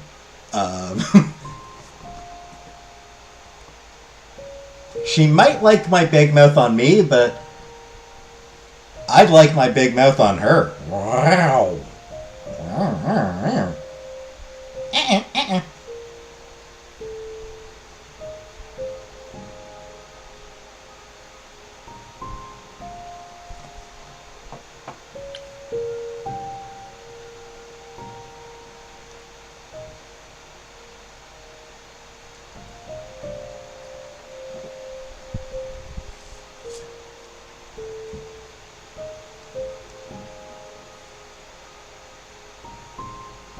I'm not sure if either of these, like, closes off the chapter or not.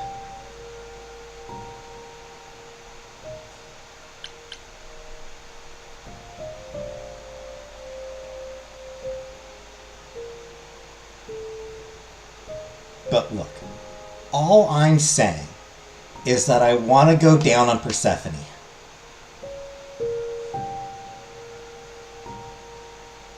Am I wrong?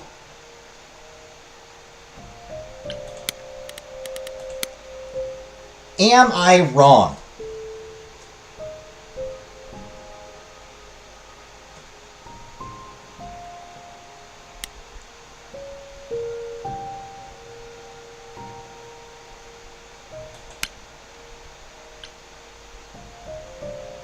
You can't possibly disagree with me on this. Alright, let's go to the reliquary. Which is... When I opened that shipping container, I was expecting, I don't know, rats. Yeah. Instead we have... Where the hell are we? It's hard to say. Weren't we going to some kind of library? Yeah, Pan said there would be books.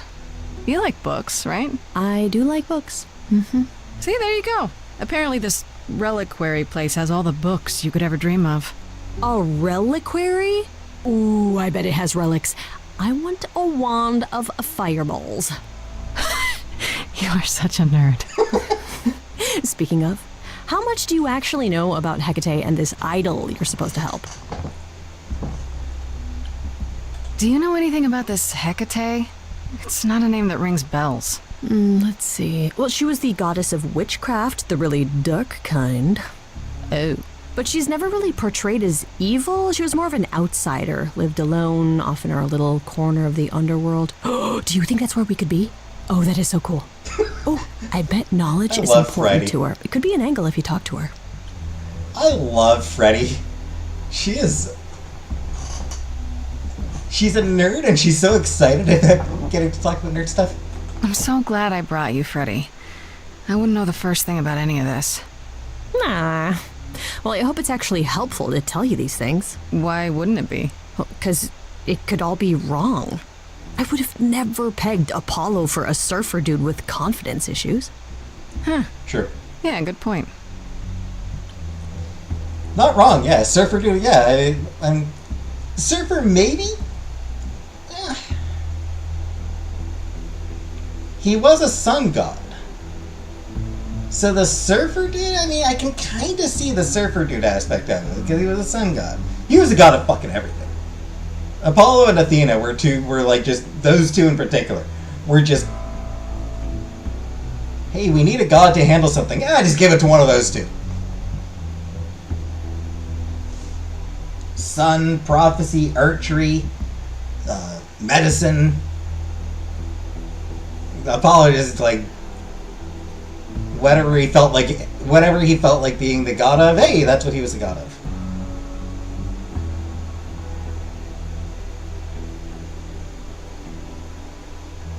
The idol we're here to help is named Asterion. And you know who that is, right? No. Should I? That's the Minotaur's real name. You know, big bullhead, horns, lives in a giant labyrinth. Pan did not mention that. Why am I not surprised? Because he's manipulative? And probably thought it would be funny? This Minotaur. You don't think he might be dangerous, do you? Well, traditionally he eats people, but he was also supposed to have been slain by the hero Theseus. Well, not so slain after all. Pan says he has a problem with his love life. I bet. Maybe he needs to stop eating all his girlfriends? Okay, I knew that sounded wrong. The moment I said it. I like that pause. Just like...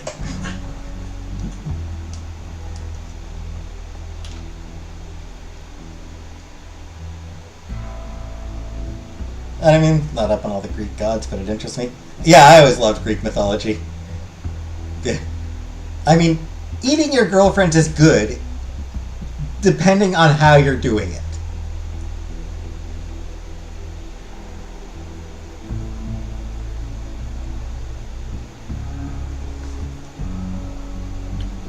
It depends on the definition of eat that we're using. We should go inside instead of standing out here in the fog. It's more of a mist, really. A mist potentially full of monsters. In we go, then. Are you really planning on doing that favor for Pan? Honestly, the reliquary is what I'm really interested in. Ooh, a plan C. Go on. There has to be some magical relic that could help me out. The trick will be finding it and getting my hands on it. That will be a trick, yeah. Freddy... I love your plans. Freddy is human, yes. Freddy is our best friend. Freddy is human and awesome. Nice place. I guess the Titan thing is literal, huh? Mortals within the reliquary. Who permits this intrusion, this sacrilege? This knowledge is not meant for the likes of you. I shall grind you into the dust from whence you came. Hi. Well, hello, Hecate. Hecate? Hecate is voiced by Allegra Clark.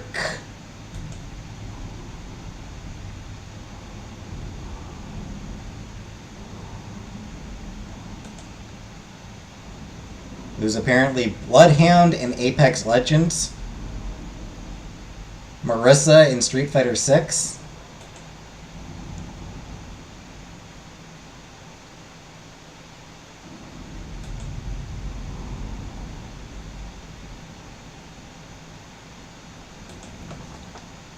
She seems to just do sort of bit characters. She doesn't seem to be like a, yeah, she doesn't really get to do like the main characters, just random characters in random things.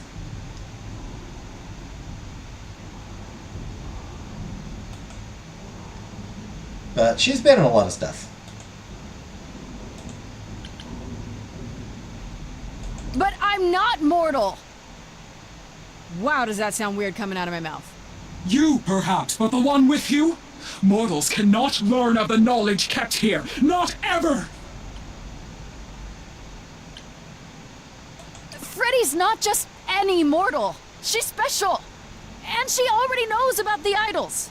We have been revealed. We are undone! Wow, Hecate's a drama No, queen. not undone. I swear, I can go if you want. I will. I'm not gonna tell a soul. It's enough that I even got to see this place. It is so amazing. It's like the Great Library of Alexandria, which, you know, was destroyed, and one of the greatest tragedies of human history. Hecate like, fine, nerds can stay. I have created this sanctuary at great cost. Knowledge is fragile and must be respected.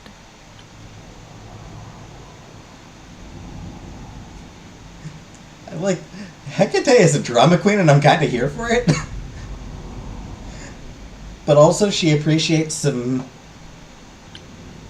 She appreciates fellow nerds. If you want someone who respects knowledge, Freddie is definitely your gal. Hecate? Meet Freddie. Music lover, writer of lyrics, reader of so many books, I doubt she even knows how many. Hi. Big fan. Ah, mortal. You wish to see more. I can see the fire burning in your eyes. Could I? Oh my god, you have no idea. Ever since Grace told me about this place, I have been dying to see it with my own eyes. Seriously. Like, is that a spiral staircase over there? Can I climb that thing? Do you have like those ladders that like slide around and like help you go higher? Because I would love to just like stand on those. It's like my dream. I like, have dreams about it, and it's like my favorite thing to even just dream about. Just books in general. Freddie is the nerdiest fucking person. I love her. Her dream to stand on one of those ladders for books. That's hilarious. Oh, I love Freddie. Freddie's the best. No, you cannot be Grace. Sure am. Then Calliope is dead. Is that now? I thought that was not for another 11 months yet.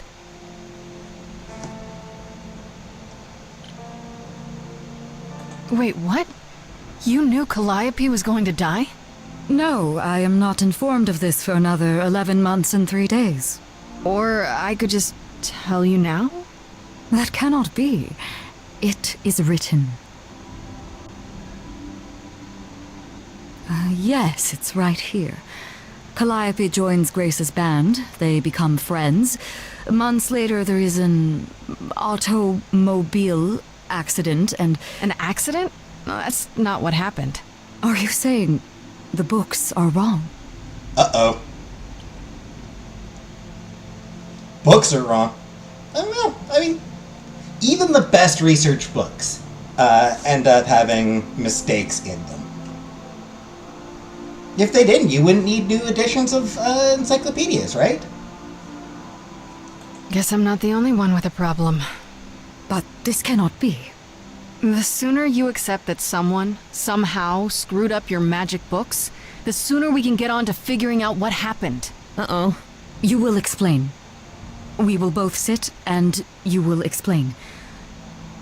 There will be tea. This book you speak of. I love it. There will be tea. Hecate is great. She goes back in time to meet a Scotsman lover who exists in the past? Oh yeah, several times. It's pretty awesome. You really don't have it? Mortal printing has outpaced my capacity, I fear. I must focus my efforts on a select portion of... Look, I hate to interrupt girl talk, but you said we have a problem? Indeed. Poor Grace. From what you have described, something outside the realm of fate has occurred. Is that even possible? It is, but I must follow the threads back to their source to find the origin of the deviation. It may take years of research. Years? I don't have years. That is unfortunate. If there is nothing else, I must ask you both to leave so I may begin at once. Is there no way to speed that up? Whoever's behind it might be the murderer. Such threads are not so easily untangled. To drink or info? I mean, for drinking. It's like tea to drink. Like, it's like... There will be tea to drink. We will sit, and we will talk, and we will drink tea. I must consult the Moirai, if indeed they are not the ones responsible. The Moi what? You might know them as the Fates. They, or any beings of a sufficiently cosmic nature, have the power to undo the order of things. That does not sound good. Certainly not. They are also not beings I can summon at a whim to solve your mystery. I am sorry. Well, okay, so she can't really help, so... Actually, I came here to speak to Asterion. If, he is here. A visitor for Asterion? How strange.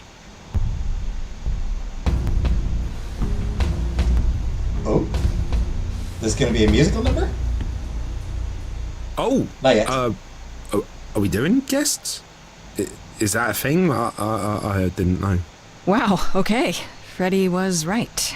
As if there was any doubt. My old friend, this is Grace.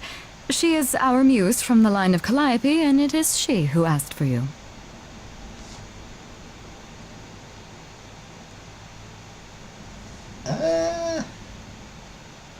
Rahul Kohli. Asterion the Minotaur is voiced by Rahul Kohli.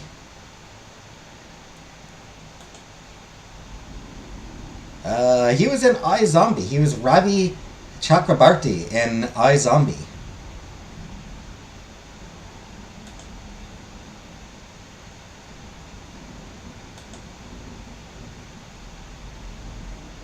Hey, Comic Brook.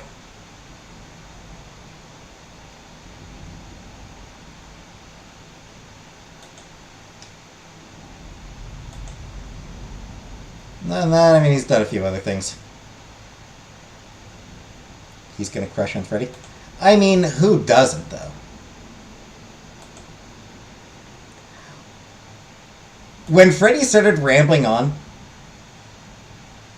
Shocky Olic. When Freddy started rambling on about dreaming of being on those ladders for books, that he used to climb to get to books, when she started rambling on about dreaming of being on those ladders, it cemented her as best girl. You know, like, I was already crushing on Freddy, but that, you know, Freddy is best girl. I'm here on behalf of Pan. He owes you a favor?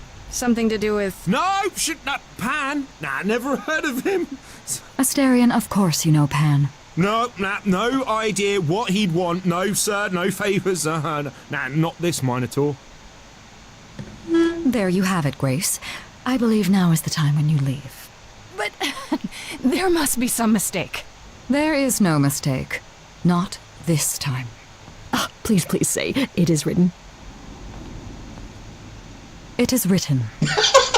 Did you hear that? Pan sends me all this way and Asterion won't even talk to us? Maybe there's another Asterion? Yeah, more likely Pan's got me chasing my tail. This was pointless. Well, I don't think we're getting back inside. Do you have another plan?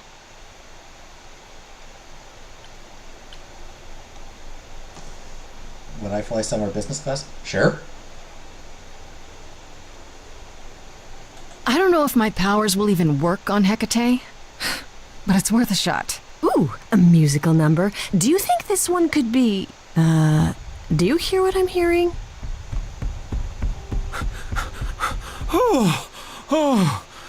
You still here? I had to run the entire... that's a long way, innit?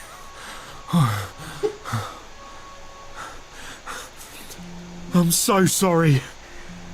I didn't mean to send you away, alright? I just couldn't tell you, not in front of Kate. Kate? Kate? You don't mean... Oh, that is so cute. I heard what you said about Calliope. I can help you. I really, really can. It has to be you. I am so in love with my dear sweet Kate. I just don't know how to tell her. Please, help me tell her.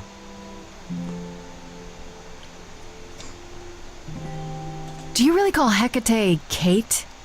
Off topic, I know, but I have to ask. Yep. Sometimes she has to go into the mortal world for a short time and do things for Athena. Uh-huh. And... Well, she had to make up a magic disguise, a new identity. And I thought she should give it a proper name. And you suggested Kate? Yeah, she really liked it. She said, "Thank you, Asterion."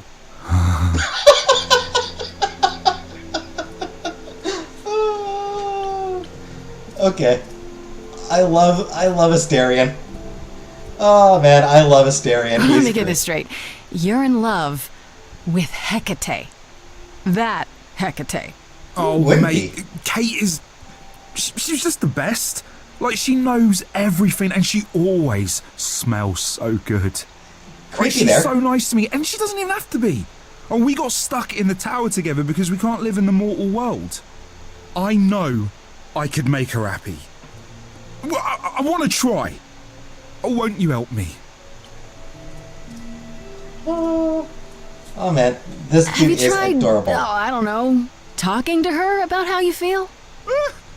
I take that as a no. I don't have the words. I've tried. Every time I end up knocking over a table or killing a cat or talking about how sometimes meat has that grisly texture I don't like. You killed her cat? Oh, no. It was a small cat. I panicked. I'm just not good at words. Right? Really not good. Okay, there's not good, and then there's I killed the cat. How do you get so bad? Like, how are you so bad at talking that you kill a cat? Like, that takes skill.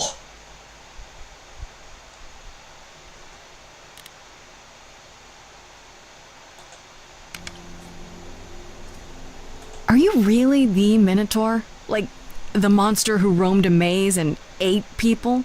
And is supposed to be dead? Well, my father locked me up in a labyrinth, but I never ate anyone.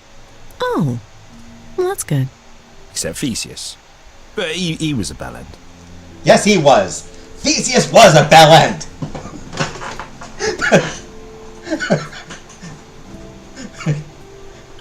Okay, so you're in love with Hecate.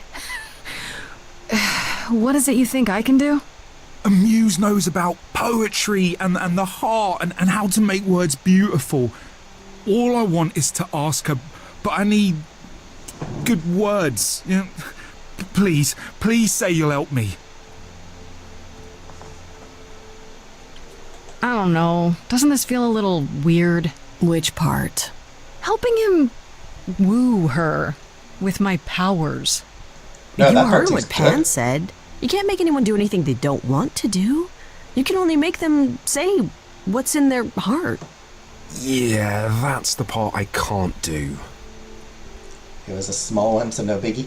Indeed, Uncle Buck. Yeah, helping a Minotaur woo a goddess? No, there's nothing weird. Nothing weird going on here at all. Hecate might say no. You know that, right? Well, she probably will. I mean, she's Kate. And I'm me. But just once, I'd like to be able to ask her, you know, to say it out loud instead of thinking it. I'm rooting for I'll them. still help you. No matter what she says. I promise. I am absolutely rooting for Asterion and Kate. I do this and you'll help me in return, right? Athena made Kate swear she's not allowed to say anything about what happens at the tower. But she never made me swear. Maybe she never thought anyone would ask. But I'll tell you. Even if Kate doesn't like it, I'll tell you. If I do this first. If you help me, any trouble will be worth it. I can't say I'm exactly sure what to do. Can't you just, start the music? Yeah, but to do what? Oh, leave that to me. I am so excited about this, I can't even stand it. What exactly did you have in mind, Freddy? Freddy is I'll set up a vibe adorable. and you go for it. I'm not great at words. I'm more of a dancer. Just speak from the heart. Be honest. You can do it.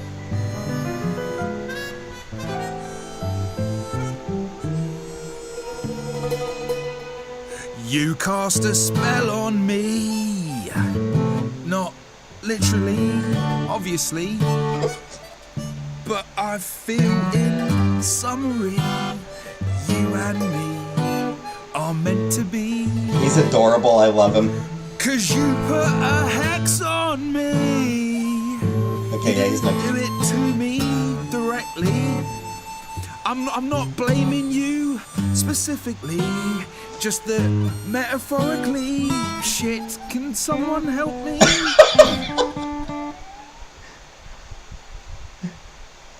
Oh, this feels so bad. Okay, what are some of the things you love about her?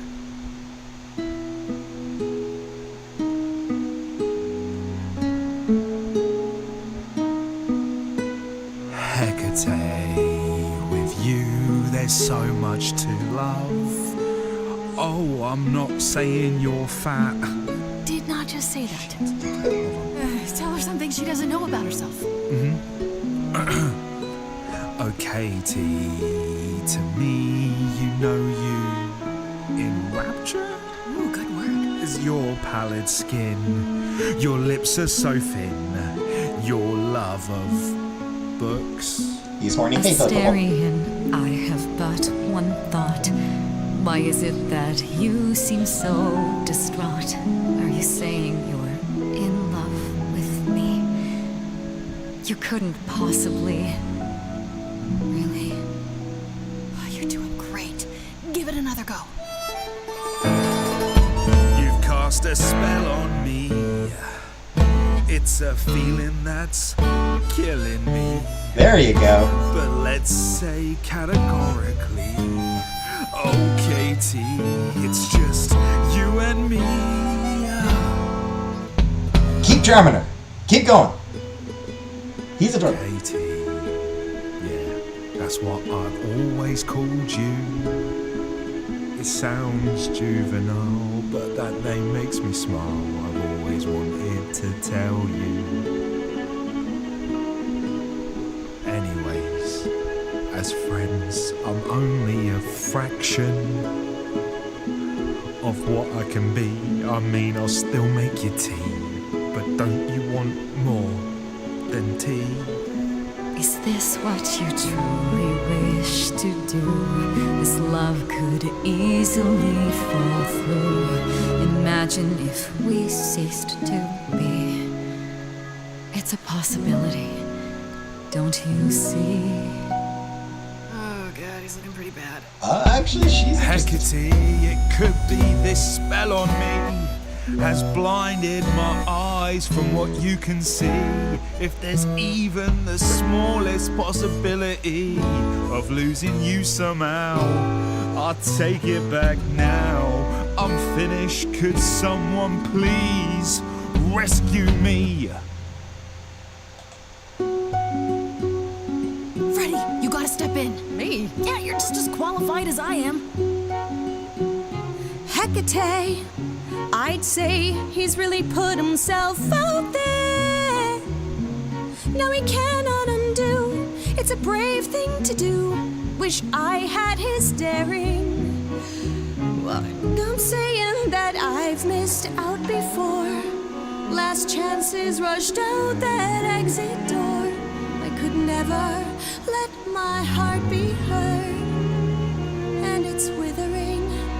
Now I'm reconsidering. Oh? I have always counted on you to speak to me honestly. You're at my beck and call. I've never thanked you at all, and yet you still love me. I let travelers know which way to go, but it bothers me. My own path I forego always seemed apropos. Yet where has this led me? Maybe one step across the line will weave its own spell in given time. The thought with which I must contend is, can I love my best friend? Yes. Just decide.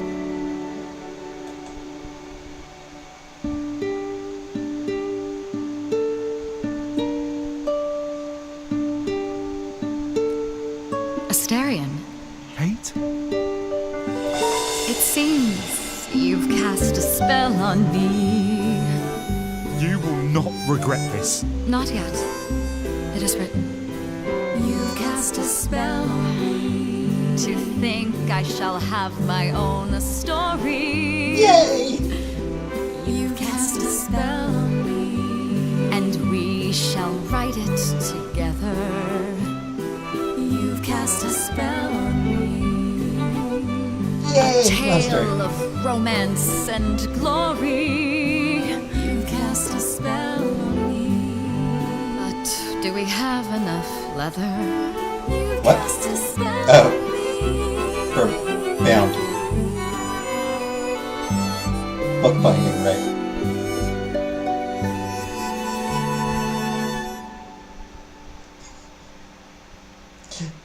I love Grace cheering there. Well, that was diverting. That was cute. You felt this way the entire time, Asterion, and you said nothing? I didn't think I was worthy. I mean, look at me. I'm only, half a man. You have been a devoted friend over the long and lonely years, Asterion. I only wish I had realized sooner we could have been more. As for you, Grace, I thank you for arranging this diversion, however it came to pass.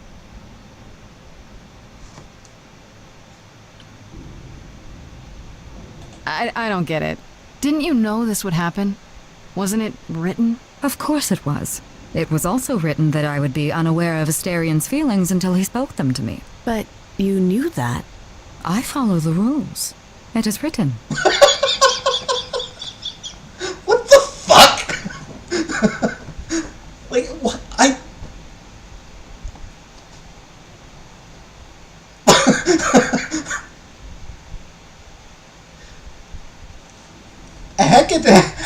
Hecate has some...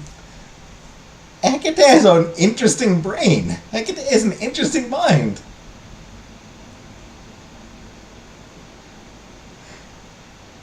She knew Asterion was going to confess. She just couldn't know that he was going to confess until he did.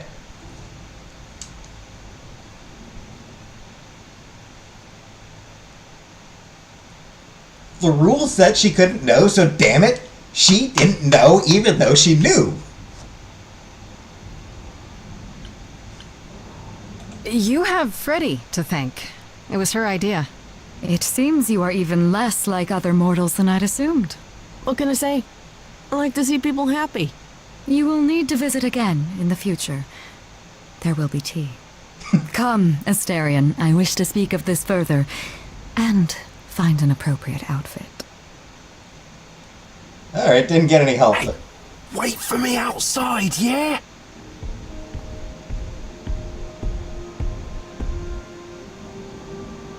How long are we supposed to wait?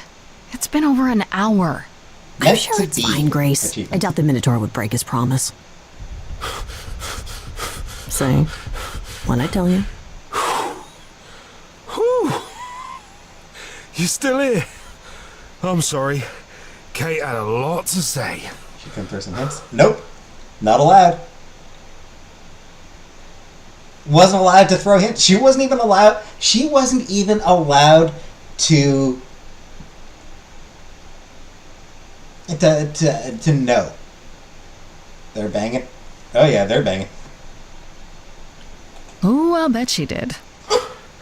Yeah, well, Kate wants us to talk about our feelings more. And there, of course, was tea. Right, so... There's always tea. I suppose you want to know how Calliope broke into the reliquary that night. She did what? What? No, we didn't know anything about that. Do you mean the night she died? Oh, well, I thought you already knew. Yeah, the night Calliope died, she broke in somehow. Thing is, we know she didn't take anything or even touch anything. I just remember the alarms, and I chased after her.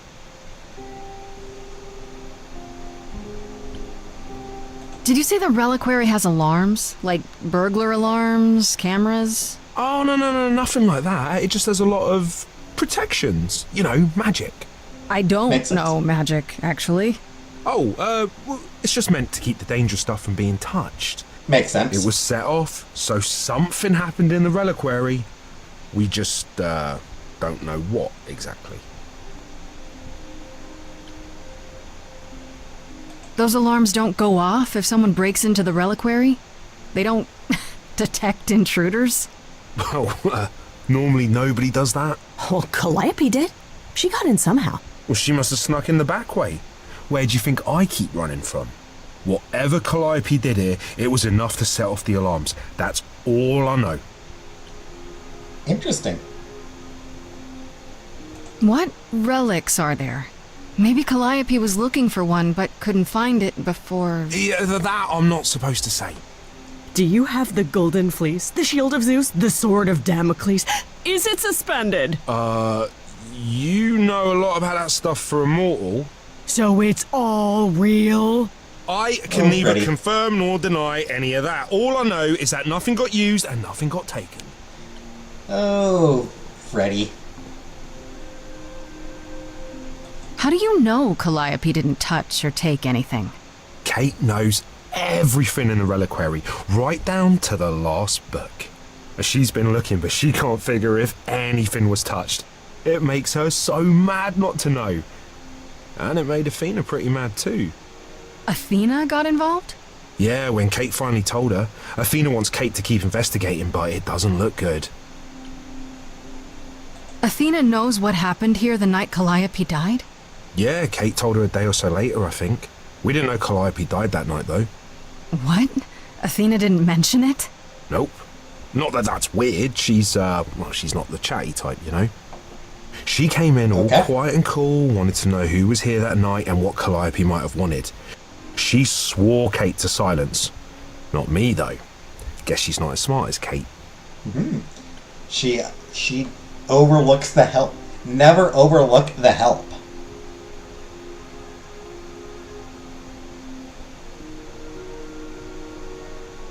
They see everything. You chased Calliope, but did you ever catch up with her? No. If I'd have caught her, I'd have brought her back and Kate would have gotten answers out of her. All I know is that she was hurt, bleeding bad, but I don't know why. I wanted to help her, but she got away in the fog. Then I ran into Medusa. Wait, what? Medusa? Here? Yeah. Well, she's not normally here. I think maybe she was chasing after Calliope too. Interesting. That adds credence to the idea that Medusa might have been the one who killed Calliope. How could Calliope have been wounded? I don't know. Maybe Medusa did it. Probably not, though. You know, I never saw Medusa near the reliquary, just out in the fog, so she never even got that close. So whatever happened to Calliope happened inside the reliquary? I guess. But we don't have anything that would attack anyone. Especially not an idol. So someone else. But they did it inside the reliquary. If so, they vanished after. What was Medusa doing here? She was chasing after Calliope too, I think, but she wouldn't say why. I asked. Seems pretty convenient. Her just out there suddenly. Yeah, that part's weird. I've never seen her near the reliquary before. Couldn't Medusa have broken in like Calliope did? Yeah, but I chased Calliope from the reliquary. If Medusa had been there, I would have seen her.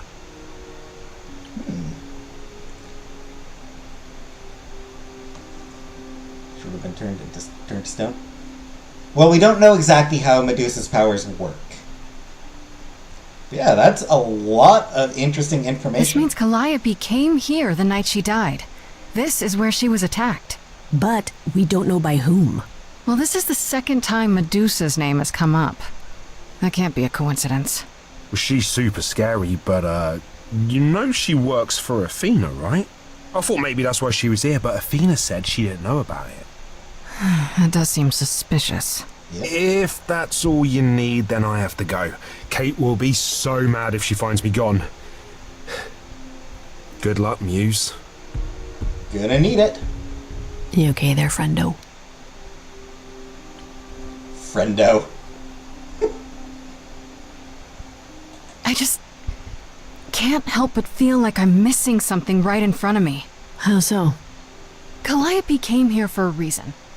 Why? Someone has to know because they knew she was here. True. And Athena knows what went down here. She can't honestly still think it was me, can she? One thing at a time, Grace.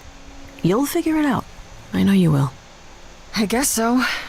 Next thing is to go back to Pan. Tell him his favor is done.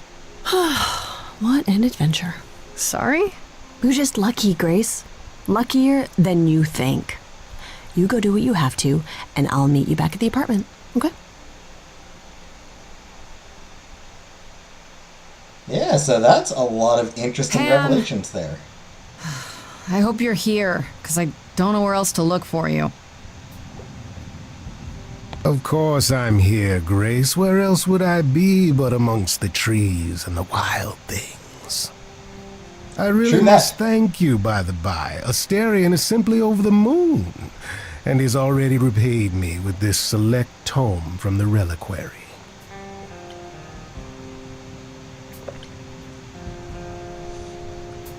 That is concerning.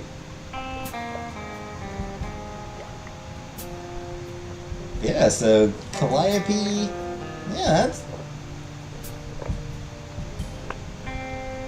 Suppose... Asterion says she was injured inside the reliquary.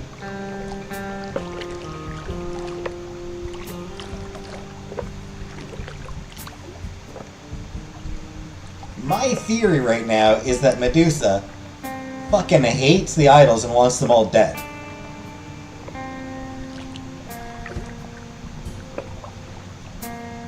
That's why you did all this? Because you wanted some book? Not just some book, but a tome from the forbidden depths. I doubt Hecate would be pleased. Oh, most assuredly not. Neither would Athena, which makes it all the more delicious. I trust you got what you needed. More grist for the mill of your innocence, as it were.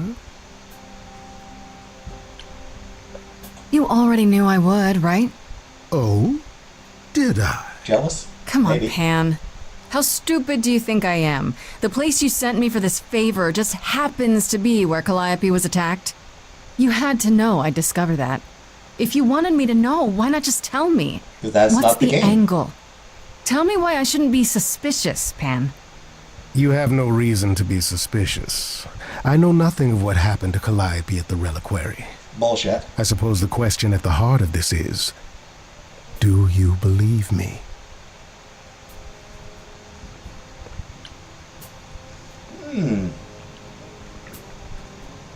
He may not have known what happened with it. He knows Calliope went there, though.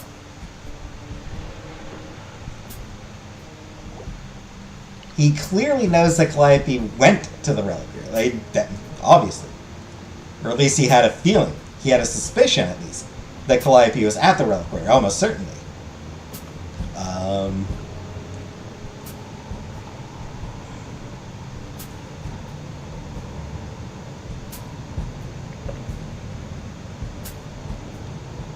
He couldn't tell us because, yeah,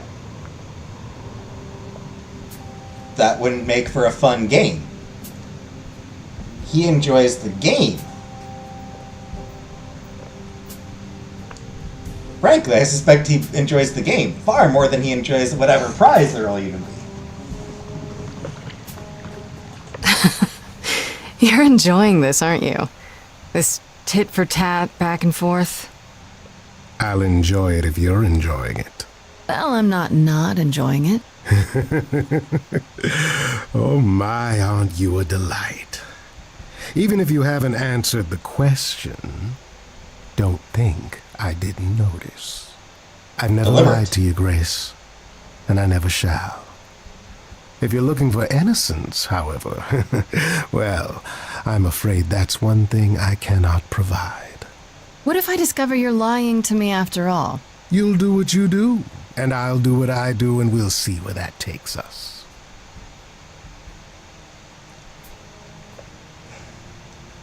He hasn't lied, but hasn't told us everything. He makes very selective use of the truth. Which is what makes him so much more dangerous than a liar would be. Because it makes it even harder to know exactly what the game actually is. There are rules. Exactly, Uncle Buck. There are rules to any game. He can't just come out and tell us the answer. We need to work for it.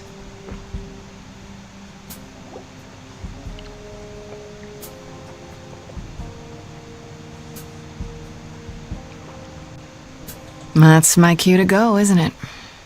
If you must. There are always alternatives, you know. If I can make a suggestion, live the high life. Throw caution to the wind. That's your suggestion? And why not, unless you truly prefer Persephone forever running hot and cold? Take my hand, Grace. Take my hand.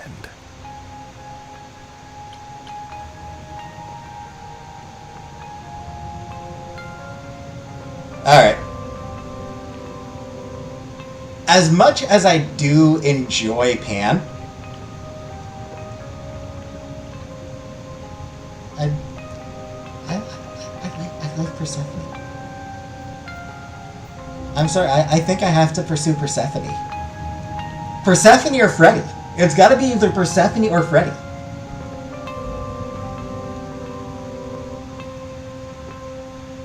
In all honesty, I'm probably gonna go Freddy.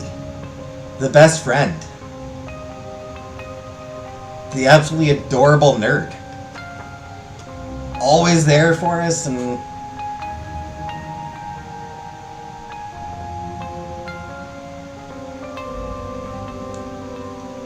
I'm sorry, Pan. I'm sorry to let you down, but... I'm not gonna give up on Persephone because you say so. You'd rather she gave up on you first? Yes. Do you truly prefer such misery before you, Before I die? You don't have any hope for me, do you? You're just taking what you can get before it's over. Oh. You'll want to find Medusa, I suppose. Yeah, her name keeps coming up. You'll find Medusa at a dingy little club appropriately named the Viper's Nest. Give her my regards. But do be careful if you call on her, Grace. Medusa is a hideous monster and should be treated as such.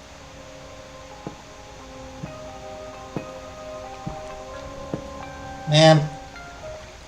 I'm sorry, I'm sorry, Pan.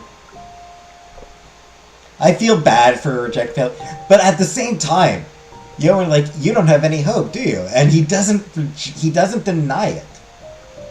He doesn't deny that he doesn't expect us to survive.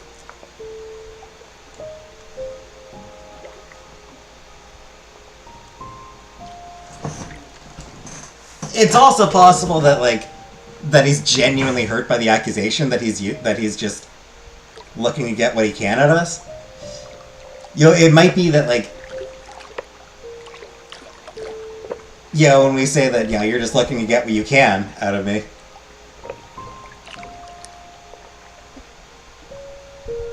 It might be that that genuinely hurt his feelings.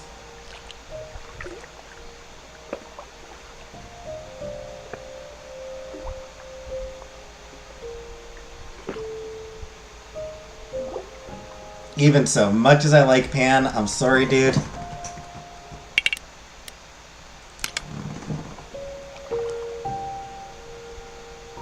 It's gotta be either Persephone or probably Freddy. It's gotta be our adorable little nerd. Gotta be either... Gotta be either the scary bitch or the adorable nerd.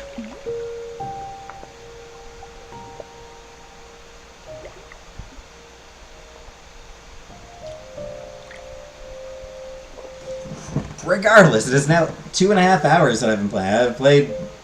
This has gone significantly longer than I normally go. Normally I like to stop at around 2 hours. This is quite a bit longer than I normally go for. So, time to end for tonight. We are starting to uncover some things. We're starting to learn some stuff here. Freddy. I love Freddy. Yeah, we are learning some things. We're starting to get clues. We are getting some clues about what may be happening. Athena probably isn't really involved. One more hour. I mean, it's tempting, Dana, because I am really enjoying the game. I do really enjoy this game.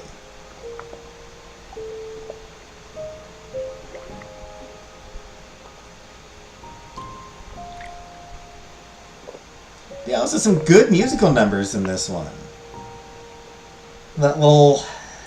That very brief little romance song with Persephone was nice, and then obviously, you know, Asterion and Hecate. Aw, that was adorable.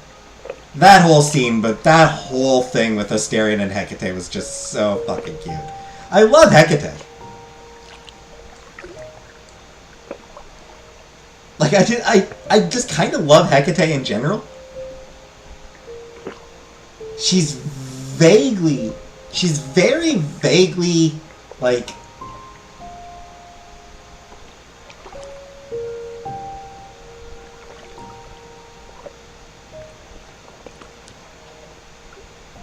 You know, I get just a little bit of autistic coded from her.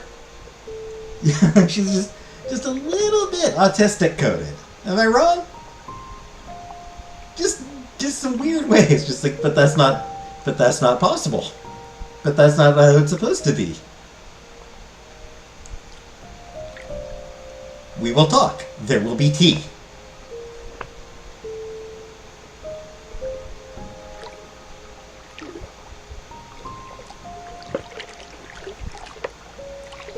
I also just love Freddy nerding out over her. Freddy just nerding out over Hecate. That even Hecate is like, okay, this mortal's adorable and I want to keep her. This mortal is adorable and she must be protected.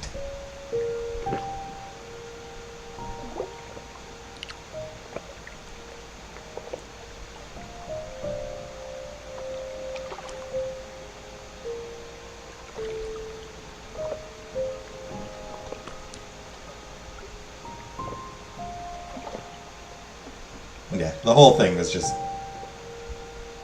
the sweetest. I'm glad I was able to get them together. I suspect it's possible to fail that.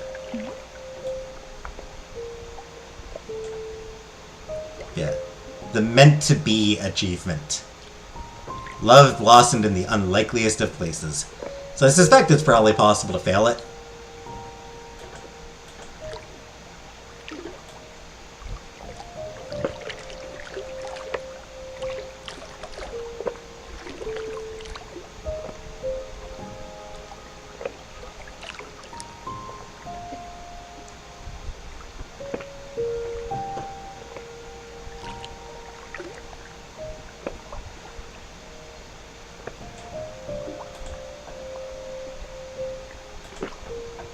So it was written. Yep, so it was written.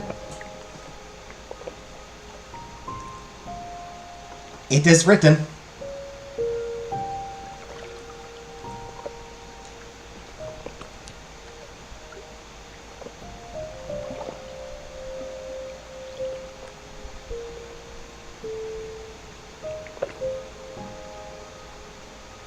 Anyway. Water noises kind of soothing. Yep. Anyway, that'll do for this week.